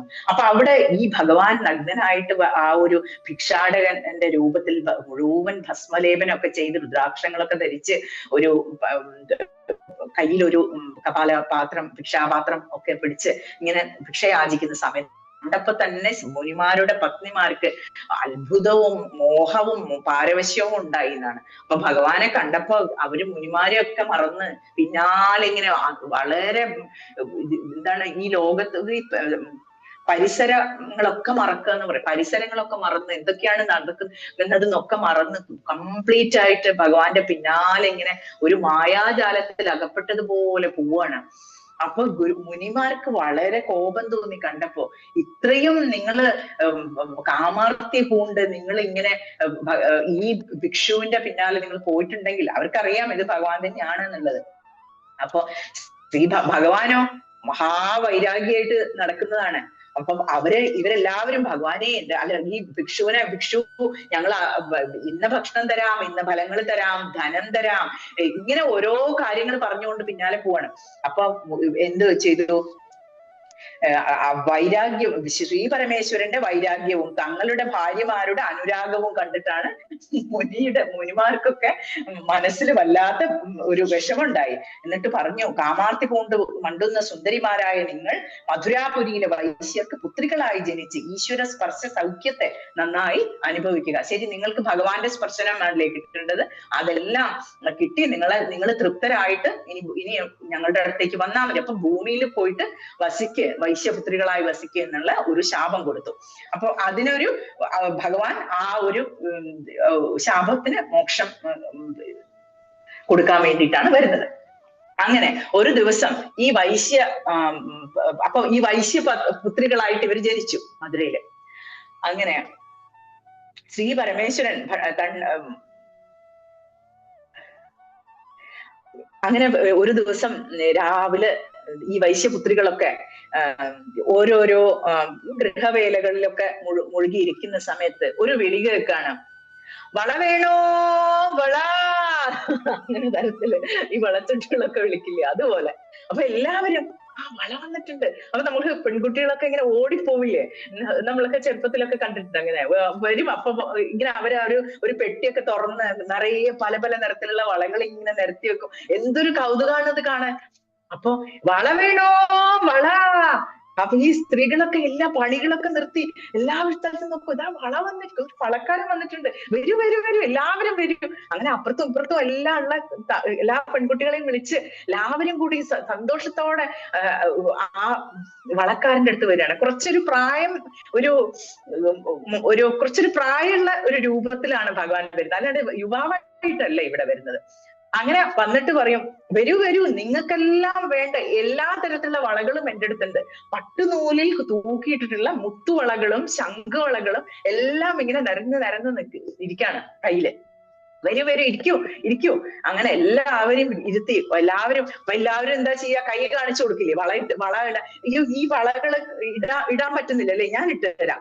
അങ്ങനെ ഭഗവാൻ വള ഇട്ട് കൊടുത്ത് ഓരോ പെൺകുട്ടികൾക്കും വള ഇട്ട് കൊടുത്ത് അവരുടെ ആ പൂർവ്വജന്മത്തിൽ ഉണ്ടായ ആ ആഗ്രഹം, ഭഗവാനെ സ്പർശിക്കണം, ഭഗവാന്റെ കരസ്പർശനം കിട്ടണം, അങ്ങനെ ഭഗവാൻ വളകൾ ഇട്ടുകൊണ്ടിരുന്നു. ഇവർക്ക് ഭഗവാൻ അടുത്ത് വന്നിരുന്നപ്പോ തന്നെ അവർക്ക് വളകളുടെയൊക്കെ ഓർമ്മ പോയ പോലെയായി. അങ്ങനെ അവര് സ്തംഭിച്ചിങ്ങനെ ഇരിക്കുകയാണ്. അത്രയും സന്തോഷം ഈ വളക്കച്ചവടക്കാരന്റെ അടുത്ത് ഇരിക്കുമ്പോ. അവരാരും വീട്ടിലേക്ക് പോകുന്നില്ല. അപ്പൊ ആദ്യം വളയിട്ട് കൊടുത്ത ഈ പെൺകുട്ടികള് വീട്ടിലേക്ക് തിരിച്ചു പോയിട്ടുണ്ടെങ്കിൽ അവർ തിരിച്ചു ഓടി വരിക, എങ്ങനെ വള പൊട്ടിച്ചിട്ട് വരും. എന്നിട്ട് പറയാ, എന്ത് വളകളാ നിങ്ങൾ തന്നിരിക്കട്ടെ, ഈ വളകളൊക്കെ പൊട്ടിപ്പോയല്ലോ, ആ പുതിയ വള ഇട്ടതാ. അപ്പൊ ഉണ്ടാവും ഭഗവാൻ ഇങ്ങനെ നോക്കി, ഏത് നിറത്തിലുള്ള വളയാ വേണ്ട, പച്ച വളകൾ വേണം. അപ്പൊ ഇങ്ങനെ കുറച്ച് പച്ച മുത്തുകളുടെ ഒക്കെ വളകൾ എടുത്തിട്ട്, മരത്തിന്റെ നിറത്തിലുള്ള മുത്തുകളുടെ വളകളൊക്കെ എടുത്തിട്ട് കൊടുക്കും. അങ്ങനെ ഓരോ പെൺകുട്ടികളും എനിക്ക് ഇങ്ങനെ പല പല വളകളൊക്കെ ഇട്ടിട്ട്, അപ്പൊ ഓരോരോ കഥകളൊക്കെ പറയും, നിങ്ങൾ എന്തൊക്കെയാ ചെയ്യുന്നത്, അങ്ങനെ ഓരോരോ കഥകളൊക്കെ പറഞ്ഞ് അവര് ദിവസം മുഴുവനും അവിടെ ഇരുന്നു. അങ്ങനെ ഭഗവാൻ എന്ത് ചെയ്തു, ഈ വളകള് അപ്പൊ ഇതിനൊക്കെ പണം വേണ്ട, ഇതിനെല്ലാം എത്ര പണമായി പറയൂ. അപ്പൊ അത് വാങ്ങിക്കാൻ ഞാൻ നാളെ വരാമെന്ന് പറയും. അപ്പൊ അങ്ങനെ അവരുടെ ആഗ്രഹങ്ങൾ തീരാത്ത പെൺകുട്ടികളുടെ ഈ മുനിപത്നിമാരുടെ എല്ലാവരുടെയും ആ കരസ്പർശനം കൊണ്ടുള്ള ആനന്ദം, അത് പിറ്റേ ദിവസവും ഭഗവാൻ വന്നിട്ട് എല്ലാ ഗ്രഹങ്ങളിലും ചെന്ന് സ്ത്രീകൾക്ക്, ഈ പെൺകുട്ടികൾക്ക് വളകൾ കൊടുത്തു. പിന്നെയും വൈശ്യകരസ്പർശം കൊതിച്ച് കുമാരിമാർ വീണ്ടും വീണ്ടും വളകൾ ആവശ്യപ്പെട്ടു തുടങ്ങി. ചിലർ ആദ്യം കൊടുത്ത വളകൾ ഉടച്ചു കളഞ്ഞിട്ട് കുറച്ചും കൂടി ഉറപ്പുള്ള വളകൾ തരിക എന്ന് പറഞ്ഞു. അങ്ങനെ വൈശ്യൻ അവർക്ക് വളകൾ നൽകി. എന്നിട്ട് നാളെ വന്നാൽ മതി, ഇന്ന് ഞാൻ വില വാങ്ങുന്നില്ല, നാളെ ഞാൻ വന്നിട്ട് വാങ്ങിക്കൊള്ളാം, അപ്പൊ നിങ്ങളെ ഒന്നും കൂടി കാണാലോ എന്ന് പറയും. അങ്ങനെ വൈശ്യന്റെ സൗശീല്യാദി ഗുണങ്ങൾ കണ്ട് ജനങ്ങളൊക്കെ വിസ്മയിച്ചു. ഇങ്ങനെ ഒരു വളക്കാരനെ ഇതുവരെ കണ്ടിട്ടില്ല. എല്ലാവരും വളകൾ വിറ്റ് കഴിഞ്ഞാൽ അപ്പൊ തന്നെ പണം വാങ്ങിക്കില്ലേ, എന്താ ഇത് അത്ഭുതം തന്നെയാണല്ലോ, എല്ലാവരും അത്ഭുതപ്പെട്ടു. അങ്ങനെ പിറ്റേ ദിവസവും വന്ന് കരസ്പർശന മാത്രത്താൽ കുമാരിമാർ അത്യധികം സൗന്ദര്യവതികളായി മാറി. ഭഗവാൻ വളയിട്ട് കൊടുത്ത പെൺകുട്ടികളൊക്കെ അത്യധികം സുന്ദരികളായി മാറി. അങ്ങനെ അവരുടെ കുലത്തിന് അവരിൽ ഉണ്ടാകുന്ന കുഞ്ഞുങ്ങളും എല്ലാം നല്ല സദ്ഗുണ സമ്പന്നന്മാരായിട്ടുള്ള കുട്ടികൾ ഉണ്ടായി. അവർക്ക് കുറച്ചു കാലം കഴിഞ്ഞ് വിവാഹമൊക്കെ കഴിഞ്ഞ് കുട്ടികളൊക്കെ ഉണ്ടായി. ആ കുലം മുഴുവനും ഭഗവാനാൽ അനുഗ്രഹിക്കപ്പെട്ടു. ഇതാണ് ഭഗവാന്റെ വളക്കച്ചവടക്കാരനായി വന്ന ലീല. അങ്ങനെ ഈ കഥ പറയുന്നവർക്കും കേൾക്കുന്നവർക്കും എല്ലാം ഭഗവാന്റെ എല്ലാ തരത്തിലുള്ള അനുഗ്രഹങ്ങളും ഉണ്ടാവട്ടെ എന്ന് പ്രാർത്ഥിച്ചുകൊണ്ട് അടുത്ത അഷ്ടസിദ്ധി ഉപദേശം 33-ാം ലീല എന്നുള്ള ഒരു കഥയാണ്. ഇവിടെ എന്താ വരുന്നത് വെച്ചാൽ, കാലാസ്യത്തിൽ സപ്തപാതാള മൂലത്തിൽ നിന്ന് മൂലലിംഗം ആവിർഭവിച്ചു. അങ്ങനെ ആ സുന്ദരേശ്വര ലിംഗത്തിന്റെ അംശങ്ങൾ തന്നെയാണ് മറ്റുള്ള ക്ഷേത്രങ്ങളിലും ഉള്ളത്. അങ്ങനെ ശ്രീശങ്കരൻ പേരാൽ ചുവട്ടിൽ ആസനസ്ഥനായി ഭൃംഗി, നന്ദി തുടങ്ങിയ എല്ലാ ഗണങ്ങളും, അതുപോലെ തന്നെ സനകാദി മുനിമാരും, അതേപോലെ തന്നെ യക്ഷസ്ത്രീകൾ 6 യക്ഷസ്ത്രീകളും, എല്ലാ സ്കന്ധമാതൃസ്ഥാനീയരായിട്ടുള്ള 6 യക്ഷസ്ത്രീകൾ ഉണ്ടല്ലോ, മുരുകന്റെ മാതൃസ്ഥാനത്തിരിക്കുന്ന ആ ഭക്തിയോടെ ഭസ്മരുദ്രാക്ഷാദികൾ ധരിച്ച് എല്ലാവരും ഭഗവാന്റെ അടുത്ത് നിന്ന് വിദ്യ സ്വീകരിക്കാൻ തയ്യാറായി വരികയാണ്. അങ്ങനെ ഇന്ന സമയത്ത് ഭഗവാൻ ഇങ്ങനെ സാവധാനം കേൾക്കുക. ഭഗവാൻ ഒരു പ്രത്യേകത ഉണ്ട്, ഭഗവാൻ പറയുമ്പോ അത് ശ്രദ്ധിച്ച് കേൾക്കണം. അത് ആരാണെങ്കിലും, ദേവിയാണെങ്കിൽ പോലും, ദേവിയെ ഒരു പ്രാവശ്യം ശപിക്കുന്നത് നമ്മൾ കാണുന്നുണ്ട്, ശ്രദ്ധിച്ചോ കേട്ടില്ല എന്ന് പറഞ്ഞിട്ട് അല്ലെ. അപ്പം എന്നിട്ടാണ് ദേവി മുക്കുവ സ്ത്രീ ആയിട്ട് വരുന്ന ഒരു കഥ ഇതിൽ തന്നെ ഉണ്ട്. അപ്പൊ ശ്രദ്ധിച്ച് കേട്ടിട്ടില്ലെങ്കിൽ പെട്ടെന്ന് ദേഷ്യം വരും. ഭഗവാൻ ഭോലേനാഥാണ്. ഭോലേനാഥ് എന്താ എന്ന് പറഞ്ഞാൽ നിഷ്കളങ്കനാണ്. നിഷ്കളങ്കൻ എന്ന് പറഞ്ഞാൽ കുട്ടികളെ പോലെ. കുട്ടികൾ എന്താ ചെയ്യാ, അവരുടെ അവർ കഴിച്ചുകൊണ്ടിരിക്കുന്ന ഒരു ലോളിപോപ്പ് നമ്മളൊന്ന് വാങ്ങി നോക്കൂ, അവര് നിലത്ത് വീണ് ഉരുണ്ട് കരയും അല്ലെ. അപ്പൊ അതുപോലെ അതെന്താണ്, അവർക്ക് ഉള്ളിൽ വെക്കാനൊന്നും അറിയില്ല. നമ്മൾക്കും പലപ്പോഴും നമ്മൾ ഉള്ളിലുള്ളത് എക്സ്പ്രസ് ചെയ്യാതെ പുറത്ത് മറ്റൊന്ന് കാണിക്കുന്നതാണ് മനുഷ്യന്മാരുടെ ഒരു പൊതുവെ ഇന്നത്തെ ഒരു ഫോമൽ ആയിട്ടുള്ള ഒരു രീതി എന്നുള്ള വേണേ പറയാം. എന്ന് വെച്ചാല് എല്ലാറ്റിനും സമൂഹം അംഗീകരിച്ചിട്ടുള്ള ഇന്ന രീതിയിൽ പ്രതികരിക്കണം. അത് അത് വളരെ കൂടുതൽ കാണുക വെസ്റ്റേൺ കൺട്രീസിലാണ്. അപ്പൊ ഫോർമാലിറ്റി എന്ന് പറയുന്നത് എല്ലാവരും വളരെ ഫോർമലാണ്. നമ്മൾ സാധാരണ പോലെ സംസാരിക്കുന്നത് ഒന്നും ഒക്കെ അതൊക്കെ ഒരു മോശമായിട്ടുള്ള കാര്യമാണ്. അപ്പൊ എല്ലാവരും ഇന്ന രീതിയിൽ ഒരു കോഡ് ഉണ്ട് അല്ലെ, ഒരു കോഡ് ഓഫ് കോണ്ടക്ട് എന്ന് പറയുന്ന ഒരു പെരുമാറുന്ന ഒരു രീതിയുണ്ട്. അതുപോലെ അപ്പൊ ഇവിടെ ഭഗവാന് പെട്ടെന്ന് ദേഷ്യം വരും, അത് അപ്പൊ തന്നെ കാണിക്കുകയും ചെയ്യും. അപ്പൊ എന്താ ചെയ്തത്, ഈ യക്ഷ സ്ത്രീകള് ശ്രദ്ധിക്കുന്നില്ല എന്ന് കണ്ടു. അപ്പൊ ആദ്യം പറഞ്ഞു തുടങ്ങി എന്തൊക്കെയാണ് അഷ്ടസിദ്ധികൾ. അപ്പൊ ഇവര് പറയാണ്, എല്ലാവരും കൂടി വന്നിട്ട് പറയാണ് ഭഗവാനോട്, ഭഗവാനെ അഷ്ടസിദ്ധികളെ കുറിച്ച് ഉപദേശിച്ചു തന്നാലും. അപ്പൊ പറയും എന്റെ ദേവി, അപ്പൊ ദേവി എന്റെ പരാശക്തിയായിരിക്കുന്ന ദേവി, ആ ദേവിയെ പ്രാർത്ഥിക്കുന്ന മാത്രയിൽ തന്നെ അവൾ പ്രസന്നയായി അഷ്ടസിദ്ധികളും നൽകുന്നു. നിങ്ങളും ദേവിയെ സേവിക്കുക. സേവാപ്രകാരവും ഞാൻ ഉപദേശിക്കുന്നുണ്ട്. നവാവരണ ആഢ്യയായിട്ടും, നവാവരണത്തിൽ പൂജിക്കില്ലേ ദേവീനെ, അതുപോലെ ദേവിയെ നവാവരണ ആഢ്യയായിട്ടും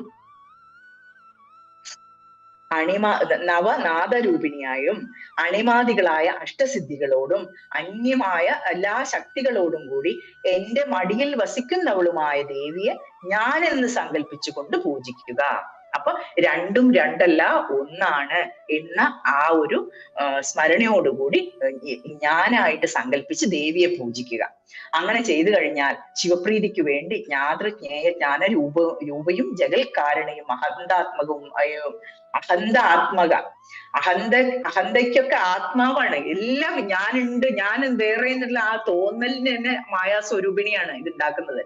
അപ്പൊ പൂർണ്ണയാണ്, അനന്ത സുഖാത്മകയുമായ ദേവിയുടെ മൂലവിദ്യയെ ഭക്തിയോടെ നിങ്ങൾ ജപിക്കുവൻ, നിങ്ങൾക്ക് സർവ്വസിദ്ധികളും ഉണ്ടായി വരും. ഇങ്ങനെ പറഞ്ഞ മഹേശ്വരന്റെ ഉപദേശത്തെ യക്ഷിണികൾ ശ്രദ്ധ വെച്ച് കേൾക്കാകെയാൽ ഇങ്ങനെ ഭഗവാൻ പറഞ്ഞുകൊണ്ടിരിക്കുകയാണ് എങ്ങനെ അഷ്ടസിദ്ധികൾ ഉണ്ടാവും, ദേവിയെ പൂജിക്കേണ്ട വിധങ്ങൾ എങ്ങനെയാണ്. പെട്ടെന്ന് ഈ യക്ഷിണികൾക്ക് പെട്ടെന്ന് ശ്രദ്ധ പോയി, വേറെ എന്തെല്ലോ ശ്രദ്ധിച്ചിരുന്നു. ഭഗവാൻ ഇങ്ങനെ കാര്യമായിട്ട് ഉപദേശിക്കുമ്പോ ഭഗവാന് പെട്ടെന്ന് ദേഷ്യം വന്നു. എന്നിട്ട് പറഞ്ഞു, നിങ്ങൾ എന്റെ ഉപദേശത്തിൽ അല്പവും ശ്രദ്ധ വയ്ക്കാത്തത് കൊണ്ട് നിങ്ങൾ ജ്ഞാനം നശിച്ചവരായി ഭൂമിയിലെ പേരാൽ ചുവട്ടിൽ ശിലകളായി തീരും. അങ്ങനെ വസിക്കുക എന്ന് പറയും. അപ്പൊ അവര് ചോദിക്കും, ഭഗവാനെ ഇതിന് എപ്പോഴാ ശാപമോക്ഷം ഉണ്ടാവുക എന്ന് ചോദിക്കും. അപ്പൊ പറയും, ഞങ്ങൾ ശിലകളായി ഏത് ദേശത്തിലാണ് വസിക്കുന്നത്, അങ്ങയുടെ പാദസാമീപ്യം എന്നാണ് കൈവരുന്നത് പറയൂ പ്രഭോ.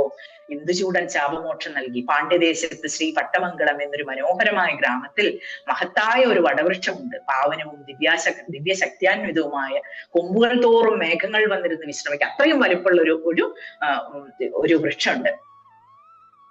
ആ വൃക്ഷത്തിൽ, വടവൃക്ഷത്തിന്റെ താഴെ ശിലകളായി നിങ്ങൾ വസിക്കുക. ആ സമയത്ത് ഞാൻ അവിടെ വരും. അപ്പൊ ഇത് ഏത് രൂപത്തിൽ വരും? ആലാസ്യ സുന്ദരേശനായിട്ട് വരും. ആ സമയത്ത് നിങ്ങൾക്ക് ശാപമോക്ഷം കിട്ടുമെന്ന് പറയും. അങ്ങനെ ഗംഗാധരൻ ഇപ്രകാരം അരുളി ചെയ്തപ്പോൾ യക്ഷസുന്ദരിമാർ ശിലാമൂർത്തികളായി വടവൃക്ഷമൂലത്തിൽ വസിച്ച് ഹാലാസ്യ സുന്ദരേശൻ ഹാലാസ്യ സുന്ദരേശനായി വന്ന ആ കാലത്ത് യക്ഷിണിമാരുടെ സന്നിധിയിലെത്തി അഷ്ടസിദ്ധികളും ഉപദേശിച്ചു. ശാപം തീർന്നപ്പോൾ അവർ പൂർവ്വരൂപം പ്രാപിച്ച് സിദ്ധിപ്രഭാവം കൊണ്ട്. അപ്പൊ ഈ അഷ്ടസിദ്ധികൾ ഉപദേശിച്ച സമയത്ത് തന്നെ യക്ഷിണിമാർക്ക് ഈ ആകാശത്തിലൂടെ ആകാശചാരികളായി സഞ്ചരിക്കാനൊക്കെയുള്ള സിദ്ധി കിട്ടി. അപ്പൊ തന്നെ അവരെന്ത് ചെയ്തു, ആകാശത്തിലേക്ക് ഉയർന്നിട്ട് ഇങ്ങനെ പല പല വിദ്യകളൊക്കെ ഭഗവാനെ തന്നെ കാണിച്ചു കൊടുത്ത്, എന്നിട്ട് ഇങ്ങനെ അനന്തതയിലേക്ക് അങ്ങനെ പറന്ന് മറയാണ്. അങ്ങനെ ഭഗവാൻ അവരവര് കൈലാസത്തിലേക്ക് എത്തി ഈശ്വര പാദപങ്കജങ്ങളെ സേവിച്ച് സസുഖം വസിച്ചു. അടുത്ത 34-ാം ലീലയാണ് ചോളഭൂപന്റെ ക്ഷേത്രപ്രവേശം. ചോളഭൂപന്റെ ക്ഷേത്രപ്രവേശം എന്ന് വെച്ചാല് ചോള രാജാവ്. ഇത്രയും നമ്മൾ പറഞ്ഞത് പാണ്ഡ്യ രാജാക്കന്മാരെ പറ്റിയാണ്. അതില് അപ്പൊ ഇതില് അത് വായിക്കാം.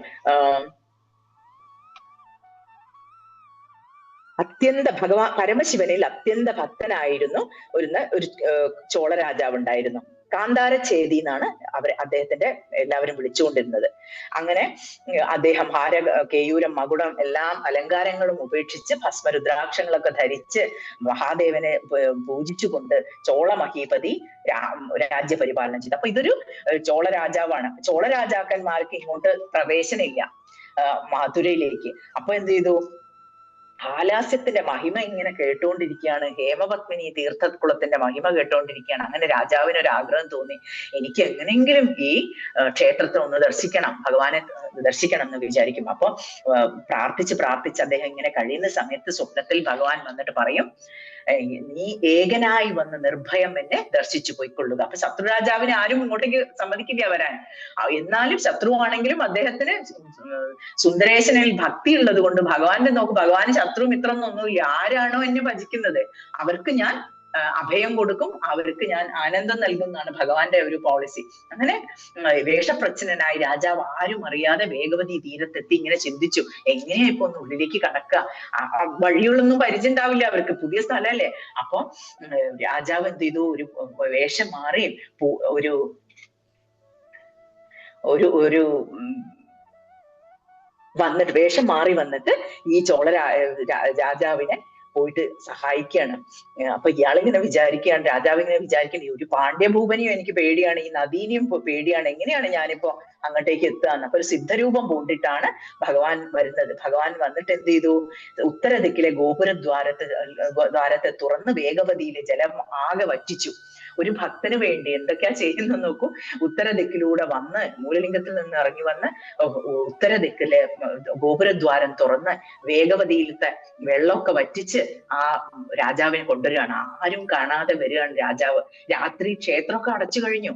അങ്ങനെ വന്നിട്ട് ഇവര് വാതിൽ തുറന്നു കൊടുത്തു, ദർശനം ചെയ്തോളാൻ പറഞ്ഞു. അങ്ങനെ ദർശനം ചെയ്ത് ആനന്ദ ചിത്തനായി അദ്ദേഹം മനസ്സിൽ മനതാരിൽ ജ്ഞാനം മുളച്ചു വന്നു അവരുടെ കണ്ട ഉടനെ തന്നെ ഭക്തി സമുദ്രത്തിൽ ആറാടി മനസ്സ് മതിമറന്നു. രോമാഞ്ച കഞ്ചുകം അണിഞ്ഞ് തൊണ്ടവിറച്ച് മഹാദേവനെ സ്തുതിച്ച് സാഷ്ടാംഗം ഭൂമിയിൽ വീണു. ഭഗവാനെ, അങ്ങയുടെ കാരുണ്യം കൊണ്ടല്ലേ എനിക്ക് ഇവിടെ ദർശനത്തിന് സാധിച്ചത് എന്ന് പറഞ്ഞ് അങ്ങനെ ഭഗവാൻ പറഞ്ഞു, ചോളരാജാവേ, ഭക്തനായ പാണ്ഡ്യരാജാവിനോട് ഏറ്റുമുട്ടാൻ നിനക്ക് ശക്തിയില്ല, വേഗം ഉടനെ തന്നെ തിരിച്ചു പോവുക. എന്റെ പേരക്കുട്ടി ഇപ്പൊ വന്നിട്ടുണ്ടെങ്കിൽ, നിന്നെ കണ്ടിട്ടുണ്ടെങ്കിൽ നിന്നെ ഇപ്പൊ വധിക്കും, അതുകൊണ്ട് വേഗം രക്ഷപ്പെട്ടോളുക എന്ന് പറഞ്ഞ് സിദ്ധൻ അന്തർധാനം ചെയ്തു. പക്ഷെ ഒരു അവിടെ ഒരു ക്ലൂ അവര് വെച്ചിട്ടുണ്ടായിരുന്നു. ഈ ഗോപുരദ്വാരം തുറന്നില്ലേ, അത് അടയ്ക്കാൻ അവര് സീല് വെച്ചിട്ട് അടയ്ക്കുമല്ലോ, അപ്പൊ അത് അടയ്ക്കാൻ മറന്നുപോയിട്ടുണ്ട്. അപ്പൊ രാവിലെ എഴുന്നേറ്റ് നോക്കിയപ്പോ ആളുകൾ, അനുജന്മാരൊക്കെ കാണുകയാണ്, ഈ ക്ഷേത്രത്തിന്റെ ഗോപുരദ്വാരത്തിന്റെ ആ സീല് കാണുന്നില്ല, അത് തുറന്നിട്ടാണുള്ളത്. അതിന്റെ അർത്ഥം ആരോ അകത്ത് പ്രവേശിച്ചിട്ടുണ്ട്. അപ്പൊ രാജാവിനോട് വന്ന് പറയും, ഇങ്ങനെ ഒരു പ്രശ്നമുണ്ട്, നമുക്കറിയില്ല, ഈ ആരോ വന്നിട്ടുണ്ട്. അപ്പൊ രാജാവിന് മനസ്സിൽ ആദ്യം ആരാ വന്നത്, ആരും അറിയാതെ ഇത്രയും സുരക്ഷാ സംവിധാനങ്ങളൊക്കെ ഉണ്ടായിട്ടും ആരും അറിയാണ്ട് ആരാണ് ഇവിടെ വന്നത്. രാജാവ് പറയും, ഞാനിത് അറിഞ്ഞിട്ടേ ഇനി ഭക്ഷണം കഴിക്കുള്ളൂ, ഇനി ഇത് അറിഞ്ഞിട്ടേ കാര്യമുള്ളൂ എന്ന് പറഞ്ഞ് രാജാവ് ഭക്ഷണം പോലും കഴിക്കില്ലെന്ന് ശപഥം ചെയ്ത് പാണ്ഡ്യഭൂപൻ നിലത്ത്, ഇനി ഒരു രാജാവിൻ്റെതായിട്ട് ഒരു സുഖങ്ങളും എനിക്ക് വേണ്ട, ഞാൻ നിലത്ത് കിടന്നുറങ്ങും, ഇത് അറിയുന്നത് വരെ ആഹാരം കഴിക്കാതെ നിലത്ത് ശയനം ചെയ്ത് ഞാൻ ജീവിക്കും, ഇത് അറിയുന്നവരെ ഭഗവാൻ എനിക്ക് കാണിച്ചു തരണം. ഇങ്ങനെ വാശി പിടിച്ച് അവിടെ കിടന്ന് പ്രാർത്ഥിക്കാനൊക്കെ തുടങ്ങിയപ്പോ ഭക്തവത്സരനും കൃപാനിധിയുമായ മഹേശ്വരൻ രാജാവിന് സ്വപ്ന ദർശനം നൽകി. ചോളഭക്തിക്ക് മൂലലിംഗ ദർശനത്തിന് വേണ്ടി ഞാൻ തന്നെയാണ് ഈ കൃത്രിമം ചെയ്തതെന്ന് സുന്ദരേശ്വരൻ അരുളി ചെയ്തു. സ്വപ്നത്തിൽ നിന്നും ഉണർന്ന ഭൂപതി മന്ത്രിമാരോട് വിവരങ്ങൾ ചൊല്ലി എല്ലാവരും ഭക്തിപരവശരായി വിസ്മയത്തോടെ ഭഗവാന്റെ കാരുണ്യത്തെ പ്രശംസിച്ചു. കണ്ടു, ആരാന്നൊന്നും നോക്കാണ്ട് ഭഗവാൻ അനുഗ്രഹിക്കുന്നത് കണ്ടില്ലേ എന്നുള്ള പറഞ്ഞ് ഇങ്ങോട്ടും പറഞ്ഞ് ഭഗവാനെ പ്രശംസിച്ച് അന്ന് തൊട്ട് ഈശ്വര പാദാംബുജങ്ങളിൽ മന്നവന് ഈ രാജാവിന് ഭക്തി അത്യധികം വർദ്ധിച്ചു. 35ാമത്തെ ലീലയാണ് സൈന്യങ്ങൾക്ക് ജലദാനം. പാണ്ഡ്യരാജാവായ കുലഭൂഷണന് 2 പുത്രന്മാർ ജനിച്ചു. അഗ്രജൻ രാജേന്ദ്രൻ, അപരജൻ രാജസിംഹൻ. 2 പുത്രന്മാരെ ജനിച്ചു. ഒരാള് രാജേന്ദ്രൻ, രണ്ടാമത് രാജസിംഹൻ. അപ്പൊ രാജേന്ദ്ര പാണ്ഡ്യൻ രാജ്യഭാരമേറ്റു. അങ്ങനെ ചോളഭൂപൻ പാണ്ഡ്യരാജാവിനെ മിത്രമാക്കുവാൻ ആഗ്രഹിച്ച് സുമുഖിയായ തന്റെ പുത്രിയെ രാജേന്ദ്രന് വിവാഹം കഴിക്കാൻ. അപ്പൊ ഇവരുടെ ശത്രു രാജ്യമാണല്ലോ ചോള രാജാക്കന്മാര്. അപ്പൊ അവർക്ക് സൗഹൃദം വേണം, പാണ്ഡ്യ രാജാക്കന്മാരായിട്ട് സൗഹൃദം വേണം എന്നുള്ള ഒരു ആഗ്രഹത്തിന്റെ പുറത്ത് അദ്ദേഹത്തിന്റെ പുത്രിയെ ഈ രാജേന്ദ്രന് വിവാഹം കഴിച്ചു കൊടുക്കണം എന്ന് തീരുമാനിച്ചു. പക്ഷെ ഈ രാജേന്ദ്രന്റെ സഹോദരൻ രാജേന്ദ്ര പാണ്ഡ്യൻ എന്ന് പറയുന്ന ഒരു അത്യാഗ്രഹിയും ഒരു ദുർമതിയായിട്ടുള്ള ഒരാളാണ്. അപ്പൊ അദ്ദേഹം എന്ത് ചെയ്തു, ഈ രാജസിംഹൻ ഈ ജ്യേഷ്ഠൻ വിവാഹം കഴിക്കാൻ തീരുമാനിച്ച ചോളപുത്രിയെ എനിക്ക് കല്യാണം കഴിക്കണം, ഇത് ജ്യേഷ്ഠന് വേണ്ട, എനിക്കാണ് വേണ്ടത്, ഇങ്ങനെയൊക്കെയുള്ള ആഗ്രഹം സന്നാഹത്തോടുകൂടി ദുർബുദ്ധിയോടുകൂടി സൈന്യ സന്നാഹത്തോടുകൂടി കാഞ്ചീപുരത്തിൽ പ്രവേശിച്ച് ചോള രാജാവിനെ രാജസിംഹനെ അപ്പൊ ഈ ജ്യേഷ്ഠന് വിവാഹം നിശ്ചയിച്ചു വെച്ചിട്ടുള്ള ആ പെൺകുട്ടിയുടെ അച്ഛന്റെ അടുത്തേക്ക് സൈന്യമായിട്ട് പോവാണ്. ചോള രാജാവിന്റെ അടുത്തേക്ക് സൈന്യമായിട്ട് പോവാണ്. അപ്പോ രാജാവ് വേഗം എഴുന്നേറ്റ് ആദരപൂർവം ഈ മകളെ വിവാഹം കഴിക്കാൻ പോകുന്ന ആ ആളുടെ സഹോദരനാണ് ഈ വന്നിരിക്കുന്നത്. വേഗം ആദരപൂർവം അദ്ദേഹത്തിനെ സ്വീകരിച്ച് ഇരുത്തി. അപ്പോ എന്നിട്ട് പറയും എന്താ വന്നതെന്ന് ചോദിക്കും. അപ്പൊ പറയും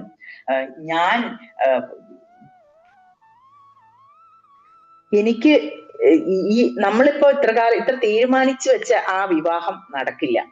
കാരണം നിങ്ങളുടെ പുത്രിയെ എനിക്കാണ് വിവാഹം കഴിച്ചു തരേണ്ടത്. ഇത് ചെയ്തില്ലെങ്കിൽ നിങ്ങളെ രാജ്യം ഞാൻ നശിപ്പിക്കും. ഇങ്ങനെ പറഞ്ഞ് ഭയപ്പെടുത്തി രാജാവിനെ തന്റെ പുത്രിയെ ഈ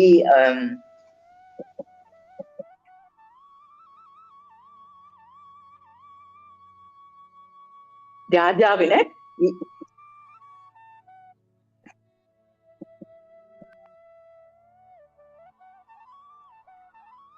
കാന്താരച്ചേതി മകളെ രാജസിംഹന് വിവാഹം കഴിച്ചു കൊടുത്തു. അപ്പൊ ഈ കാന്താരച്ചേതി എന്ന് പറഞ്ഞിട്ടുള്ള ഈ രാജാവ്, ചോള രാജാവ് പുത്രിയെ വിവാഹം കഴിച്ചു കൊടുത്തു. പിന്നീട് ചോളഭൂപനും രാജസിംഹനും സൈന്യ സന്നാഹത്തോടു കൂടി രാജേന്ദ്രനോട് യുദ്ധം ചെയ്യുവാൻ പുറപ്പെട്ടു.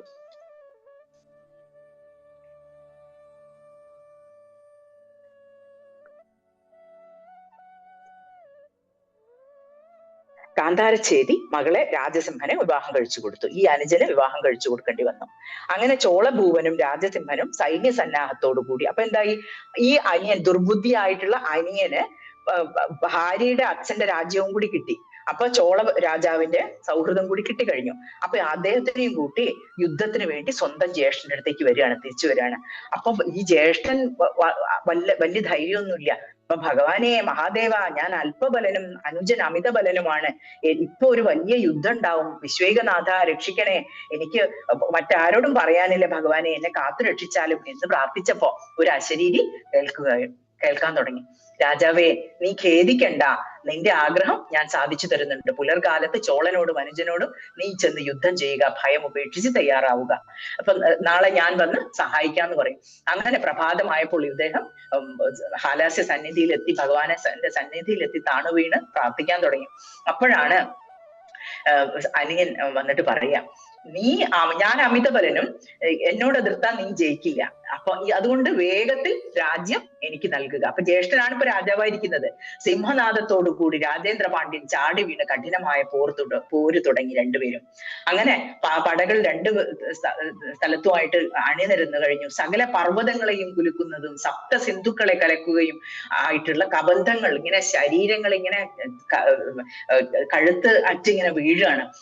അങ്ങനെ യുദ്ധം നടന്നുകൊണ്ടിരിക്കുമ്പോ സൂര്യൻ ആകാശമധ്യത്ത് വന്ന് നിന്നു. കഠിനമായ ചൂടിൽ പൊരിഞ്ഞ രണ്ട് സൈന്യവും ജലമെവിടെ പെട്ടെന്ന് സൂര്യതാപം വർദ്ധിക്കാൻ തുടങ്ങി. അങ്ങനെ ജലമില്ല എന്ന് പറഞ്ഞ് സൈന്യം മുഴുവൻ ആർത്തു വിളിക്കാൻ തുടങ്ങി. അങ്ങനെ കൃപാനിധിയായ പരമശിവൻ പിൻവാങ്ങിയ പാണ്ഡ്യ സൈന്യത്തെ രക്ഷിക്കുവാൻ, അപ്പൊ ഈ ജ്യേഷ്ഠന്റെ സൈന്യത്തെ രക്ഷിക്കുവാൻ വേണ്ടി എന്തു ചെയ്തു ഭഗവാൻ, മധ്യഭാഗത്ത് ഇപ്പൊ ഒരു പാനീയശാല, രണസ്ഥലത്ത് വിസ്തൃതമായിട്ടുള്ള ഒരു പാനീയശാല മായ കൊണ്ട് നിർമ്മിച്ചു. മധ്യഭാഗത്ത് ഒരു മഞ്ചമുണ്ടാക്കി അവിടെ ഇരിക്കാനൊരു സൗകര്യമാക്കി കൊടുത്തു ഭഗവാൻ. അങ്ങനെ പാദങ്ങളിൽ ദേവന് മഞ്ജീരം ഉണ്ടായി വന്നു. അരയിൽ വ്യാഘ്രചർമ്മവും ഉദ്യാനവും ധരിച്ചിരുന്നു. അങ്ങനെ ഭഗവാൻ ആണ് അവിടെ ഇരിക്കുന്നത്. അപ്പൊ രുദ്രാക്ഷ ഭസ്മങ്ങൾ ശരീരത്തിൽ അണിഞ്ഞ്, വ്യാഘ്രചർമ്മം അണിഞ്ഞ്, കപർസ്ഥനായ ഗംഗയുടെ ജലം അതിൽ നിറച്ച് കിണ്ടി കൊണ്ട് പാണ്ഡ്യ സൈന്യങ്ങൾക്ക് പകർന്നു. അവിടെ ഭഗവാൻ തന്നെ തന്റെ സ്വരൂപത്തിൽ നിന്നുകൊണ്ട് പകർന്നു കൊടുത്തു. ധാരധാരയായി ജലം പ്രവഹിക്കാൻ തുടങ്ങി. അമൃതോപമമായ ജലം പാനം ചെയ്ത് അകം കുളിർത്ത് എല്ലാവരും വീണ്ടും വീര്യത്തോടു കൂടി യുദ്ധം വീണ്ടും ആരംഭിച്ചു. ചോളഭൂപന്റെ സൈന്യം ദാഹിച്ചു വളർന്ന്, അപ്പൊ ഒരു സൈന്യത്തിന് മാത്രമേ കൊടുക്കുന്നുള്ളൂ. ഇതിപ്പോ തന്നെ ആശ്രയിച്ച ഈ ജ്യേഷ്ഠനായിട്ടുള്ള രാജാവിനെ ആ സൈന്യത്തിന് മാത്രമേ, അതായത് പാണ്ഡ്യ സൈന്യത്തിന് മാത്രമേ ജലം കൊടുക്കുന്നുള്ളൂ. മറ്റേ ചോള സൈന്യത്തിന് ജലം ഇല്ലാതെ ദാഹിച്ച് വലഞ്ഞ് അവര് തോറ്റോടി പോയി.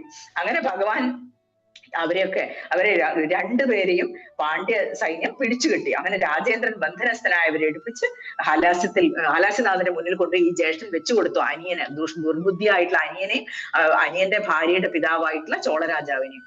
എന്നിട്ട് ചോദിക്കും, ഭഗവാനെ എന്താ ചെയ്യേണ്ടത് എന്ന് വെച്ചാൽ അങ്ങ് ചെയ്തോളൂ എന്ന് പറയും. അപ്പൊ ഭഗവാൻ അങ്ങനെ പറഞ്ഞ് ഭഗവാൻ അവരോട് കാരുണ്യം കാണിച്ച് പറഞ്ഞയക്കാൻ പറഞ്ഞപ്പോ ചോളഭൂപൻ 5 നാൾ അവരെ പാർപ്പിച്ച് ജയിലിലടച്ച് പിന്നെ മോചിപ്പിച്ച് പറഞ്ഞയച്ചു. എന്നിട്ട് അനുജനോട് പറയും, നീ ദുർബുദ്ധിയൊക്കെയാണ്, പക്ഷെ ഇനി നല്ല രീതിയിൽ നല്ല ബുദ്ധിയായി ഇവിടെ ജീവിച്ചാൽ നിന്നെ ഞാൻ എന്റെ ഒരു കാര്യങ്ങളൊക്കെ നടത്തുന്ന ആളായി ഒരു സെക്രട്ടറി ആയിട്ട് നിയമിക്കാം എന്ന് പറയും, കാര്യസ്ഥനായിട്ട് നിയമിക്കാം. രാജേന്ദ്ര പാണ്ഡ്യൻ വളരുന്ന ഭക്തിയോടെ സുന്ദരേശനെ പൂജിച്ചുകൊണ്ട് സുഖമായി വസിച്ചു. ഒറ്റ ലീലയും കൂടി പറഞ്ഞിട്ട് നമുക്ക് അവസാനിപ്പിക്കാം. രസവാദം വളരെ രസകരമായിട്ടുള്ള ഒരു കഥയാണ്. അതിൽ ഭഗവാൻ ഇപ്പൊ പറഞ്ഞു, ആരെയും നോക്കാതെ, നമ്മള് ആരാണെന്ന് നോക്കാതെ അവർക്ക് അനുഗ്രഹം ചൊരിയുന്ന ഭഗവാൻ. അപ്പൊ പണ്ട് ഒരു പുഷ്പവനം എന്നുള്ള ഒരു സ്ഥലം ഉണ്ടായിരുന്നു. അവിടെ ഒരു വേശ്യ സ്ത്രീ ആയിട്ട് ജീവിച്ചു കൊണ്ടിരുന്ന ഒരു സ്ത്രീ ഉണ്ടായിരുന്നു. അവരുടെ പേരായിരുന്നു ഹേമവതി. ഈ ഹേമവതി വലിയ ശിവഭക്തിയായിരുന്നു. അപ്പൊ അവിടെ വരുന്നവരെയൊക്കെ തന്റെ ജോലി ഇതാണെങ്കിലും അതിൽ നിന്ന് കിട്ടുന്ന എല്ലാ വരുമാനവും അവര് ഭഗവാന് വേണ്ടിയിട്ട് ചെലവഴിച്ചുകൊണ്ടേയിരുന്നു. ശിവഭക്തന്മാരെ സ്വീകരിക്കും, അവർക്ക് ആഹാരം അന്നദാനം കൊടുക്കുകയും അങ്ങനെ ക്ഷേത്രങ്ങളിലേക്ക് വേണ്ടി പലതും കൊടുക്കുക, അങ്ങനെയൊക്കെ ചെയ്ത് ജീവിച്ചുകൊണ്ടിരുന്ന ഈ ശിവഭക്തയായ ഹേമ എങ്ങനെയെങ്കിലും ഒരു വിഗ്രഹം ഉണ്ടാക്കണം, സ്വർണം കൊണ്ടുള്ള ഒരു ശിവലിംഗം ഉണ്ടാക്കിയിട്ട് ഭഗവാന് കൊടുക്കണം എന്നുള്ള ഒരു ആഗ്രഹം വന്നു. ഹേമനാഥ എന്നാണ് അവരുടെ പേര്.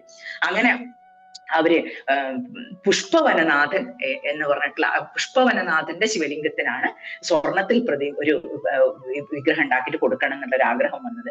അങ്ങനെ ആദ്യമായി ശില്പികളെ വരുത്തി മെഴുകുകൊണ്ട് ആദ്യം പ്രതിമയൊക്കെ നിർമ്മിച്ചു. പക്ഷെ സ്വർണ്ണം ഇല്ല, ഇതിന് മാത്രം സ്വർണം എവിടെയാ? അങ്ങനെ ആഗ്രഹിച്ച് അവരിങ്ങനെ പ്രാർത്ഥിച്ചുകൊണ്ടിരിക്കും. ഒരു ദിവസം സിദ്ധരൂപിയായി ഭഗവാൻ ഭസ്മരുദ്രാക്ഷങ്ങളൊക്കെ ധരിച്ച് ഇങ്ങനെ വന്നു. അങ്ങനെ സ്ഫടിക കുണ്ടലങ്ങളൊക്കെ കാതിലണിഞ്ഞ് ഹേമനാഥയുടെ അടുത്ത് വന്നിട്ട് ഇങ്ങനെ നിൽക്കും. അപ്പൊ ചോദിക്കും, അങ്ങ് എന്തിനാണ് വന്നത്? ഇവരുടെ തൊഴിൽ ഇതാണ്. അപ്പൊ അവര് അങ്ങേക്ക് ശയിക്കാനുള്ള സ്ഥലം കാണിച്ചു തരാന്ന് പറഞ്ഞിട്ട് സൂചിപ്പിച്ചിട്ട് പറയും. അപ്പൊ പറയും, ഞാൻ അതിനൊന്നും വന്നതല്ല, ഭക്തന്മാരുടെ ഭക്തന്മാരെ ഈ ഹേമനാഥ ശുശ്രൂഷിക്കുന്നത് എങ്ങനെയെന്ന് കണ്ടിട്ട് അദ്ദേഹത്തിന് സന്തോഷം തോന്നി, ഭഗവാന് സന്തോഷം തോന്നാണ്, കാരുണ്യം തോന്നാണ്. എനിക്ക് ആഹാരമൊന്നും വേണ്ട എന്ന് പറയും, എനിക്കൊന്നും വേണ്ട, ഞാനിവിടെ കുറച്ച് സമയം ഇരിക്കാം എന്ന് പറയും. ആ ഒരു ഭാഗത്ത് പോയി ഭഗവാൻ ഇങ്ങനെ ഇരുന്നു. എന്നിട്ട് ഹേമനാഥയ്ക്ക് മനസ്സിലാവുന്നില്ല എന്തിനാ വന്നിരിക്കുന്നത്, ഇയാൾ എന്തിനാ വന്നിരിക്കുന്നതെന്ന് മനസ്സിലാവുന്നില്ല.